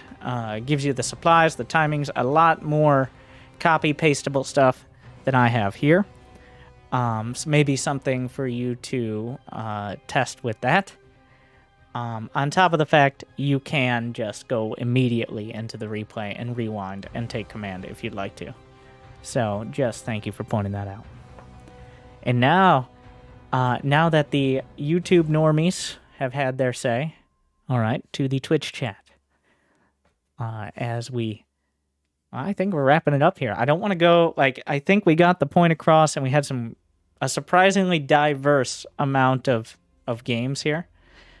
from the Protoss versus Protoss shenanigans, cheese and macro, to the different flavors of Terran and Zerg. Do you still love me? I'm not sure how that's related to this this Q&A at the moment. In PvP, if I want my second gate to finish at the same time as my core, what percentage of health on the first gate should I put down my second gate? So, usually what you do, here's your build. I'll just write it down for you here. You got, never queue up more than one probe, and it'll solve your problems. What do I mean? You're just chrono boosting once after your first gate. So you're looking at a gate on 16. So that's a gate. 17 assimilator. 18. And then at 19 you get your gate, and usually on 20 is the cyber. So that will leave you, as long as your gate is a little before. But the idea is you can build it as you build each probe. The gateway takes about 15 seconds, 10 to 15 seconds. I think it's 12 seconds longer to finish. I'm just making up numbers. Did you know there's a help tab for people like you in-game and me? It doesn't tell me how long it takes to warp in a gateway, though, so that's not what I was looking for. I'm looking it up now. Gateway takes 46 seconds to build. A cyber core, a cyber core in Legacy of the Void takes 36, so 10 more seconds if you really want a number. But it is only for PvP that you're getting that gate before the core, is because Protoss units are good and you need to have approximately as many of them. When should you build a Reaper wall in PvT? I recommend in PvT, well, I like, and I was showing, getting the Cyber Core before the Nexus. If you get a Cyber Core before your Nexus, and it's on time, you should be able to have a Cyber Core unit by the time a Reaper's in your base, unless they proxy. If they proxy, shenanigans are afoot. But I don't recommend Reaper walling. Even Zest has stopped doing it, and he was like the last person who was doing it religiously. If you're scared of Reapers, or you think it's going to be a Reaper, put a battery in your mineral line in a spot that it doesn't block your mining. That is the simplest solution, and it has value as the game goes on. If you just put it between those gaps in the mineral patches. So, but I recommend that over trying to wall off the Reaper. How do you survive a one base, all-in, 2-tank, 2-lib Terran push? Is that all? Generally, Killjoys is chilling for 19 I'm months. gonna assume you're starting with the same build I've been starting with, which is a robotics into 3 gates. The summary here is consider a warp prism. For what? Well, there's 2 things you got to deal with a tank and liberator push. Is 1, do I need to deal with this now, or can I deal with it later? Because tank pushes, a lot of the time they're very scary, they're annoying, but you have to be careful not to attack too early. But at the same time, you don't want to attack too late. So if you see it coming, ideally, you get at least an Immortal, and then if you can get a Warp Prism, what you can do is avoid the Liberator with the Prism. You're going to want at least 2 shield batteries at your natural. I'm assuming it's at your natural. If it's in your main, something weird has happened. You're going to have to figure that out. But 2 shield batteries at your natural, and then an Immortal and a Warp Prism. The Warp Prism can go down to like your 3rd or something, where they're not. And then, let's just, here you go. Here's your Nexus. Here's your Nexus. Here are your shield batteries. Here are the evil tanks and Liberator Zone. Oh no. But here's your base. It's the worst, right? So, you've got a few units here. You got the Warp Prism. The Warp Prism goes down here. Warps in a few units and an Immortal. That way you can either just outflank the Liberators. Essentially, you have to decide, do I need to stop it before it sieges up? Or can I get a Warp Prism? If you need to stop him before his siege is up, be very careful when you use your shield battery overcharge, because their shield battery overcharge is the only way to survive in any sort of realistic way. So don't waste that when he just shows up. It's worth it to lose 1 or 2 stalkers to buy time, rather than waste your shield battery overcharge at the wrong time. The battery overcharge is what keeps you alive when you're actually attacking the tanks. When is the best time to warp in a group of zealots in their main? When you're at 180 supply and your army's ready to move out. Remember what we were talking about this whole time is the 1-2. 1-2-3 is what we're going to be doing more of, which is just attacking different places at the same time. But ideally, as you're maxing out. Now, if possible, you want zealots out on the map. Yeah. But at the very least, you should realize that not your entire army should be in the same place at the same time, because that makes it very easy for you to get backed into a corner. Thanks for taking the time. I mean, I'm only good at, like, 2 things, which are talking, and you can ask your mother about the rest. She's been subscribed for a while. Talking about StarCraft specifically. Thank you, Kill the Lights, for 19 months. But we'll take any other questions. I see 2 questions to be clear. But let's see if there are any matches to recommend.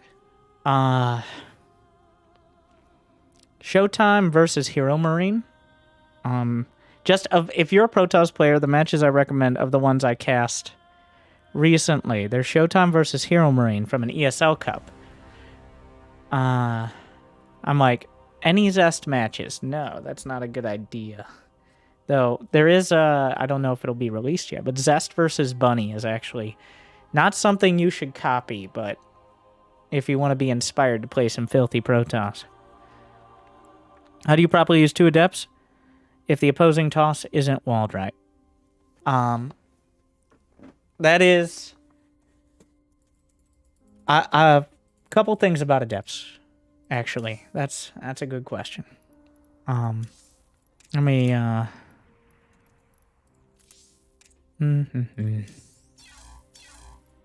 Adept micro.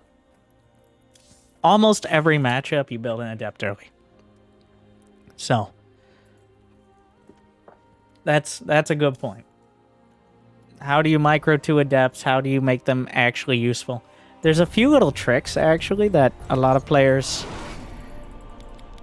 that make it easier to be cost-effective, is the summary. This was the game I got proxy gated, by the way. And I sent 2 Adepts out and got way too fancy and almost lost to proxy 3-gate Zealot, yes.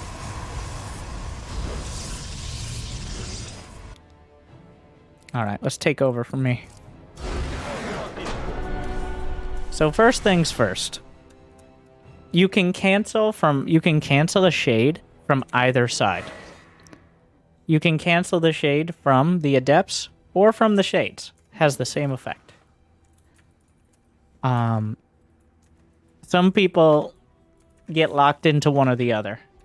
Just know that you can do either side of it and it'll cancel the shades. It doesn't restart the cooldown either. The cooldown starts when you send the shades out, which is actually kind of disgusting. And always has been. So what that means is the cooldown's already half done by the time the shade completes. That's another reason to wait until the last second at the higher level to cancel the shades, because then you have another one soon enough. So, I want to kill probes, but I don't want to be staring at my Adepts. The first thing is just sending the Adepts in. I'm going to select the shades, right-click, shift, hold position. This torch is ready. It didn't work.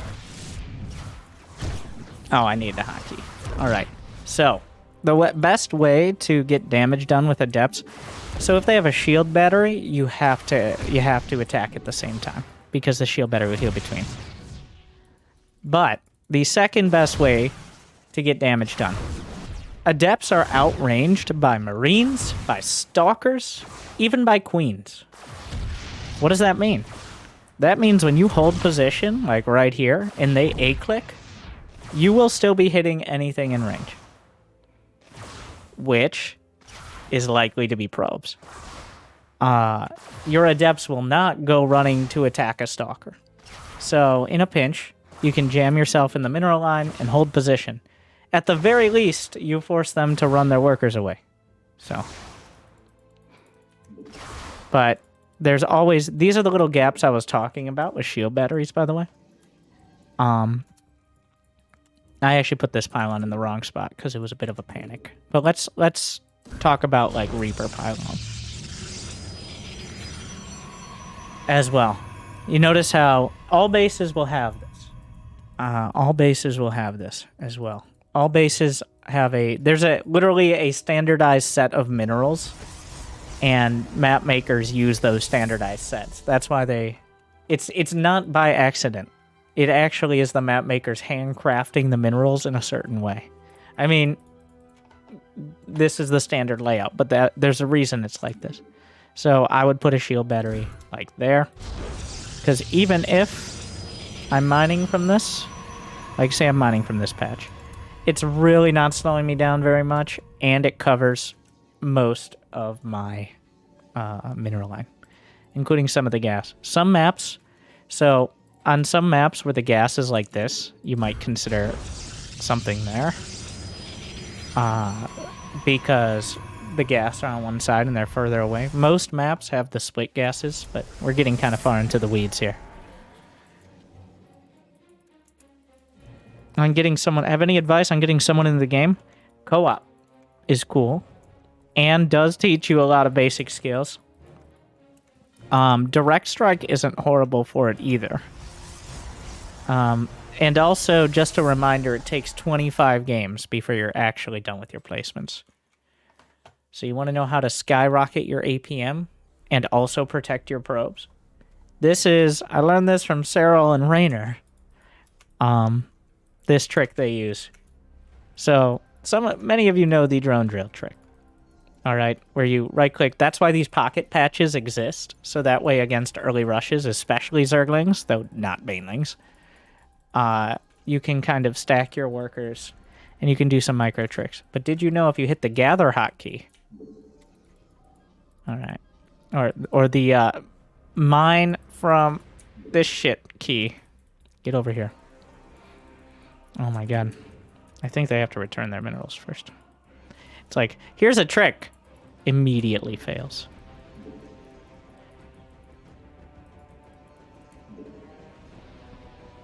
I'm not sure what I'm doing wrong. How did I do this? Oh, a follower. Is that all? Oh, it has to be on rapid fire. For 6 months. Cool trick. Yeah, not a cool trick. It has to be... Okay, so I don't actually have the hotkey profile set up.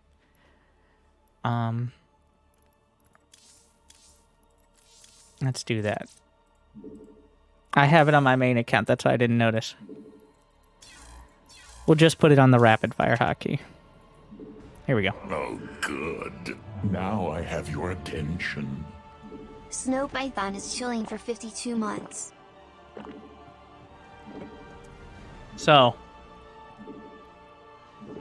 what I'm doing is issuing at the repeat rate of my keyboard a gather command. And since I have it on the minerals, it's just every 100 times a second, it's saying, I want to gather from these minerals. Now, some of the probes already have minerals, so they don't really want to do it, but by the time they can do anything. And then, of course, the last not so pro tip of the day. You want to make an Omega probe? Well, ideally you build it. It's a building gas geyser, but here's what we're going to do.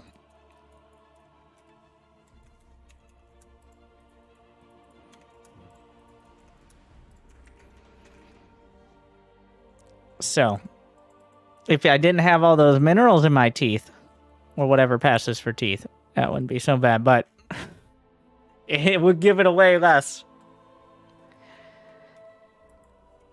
But yeah, don't do this. It's not, don't do it, but that's how you do it. But don't do it though. But that's how. All right. Well, on that note,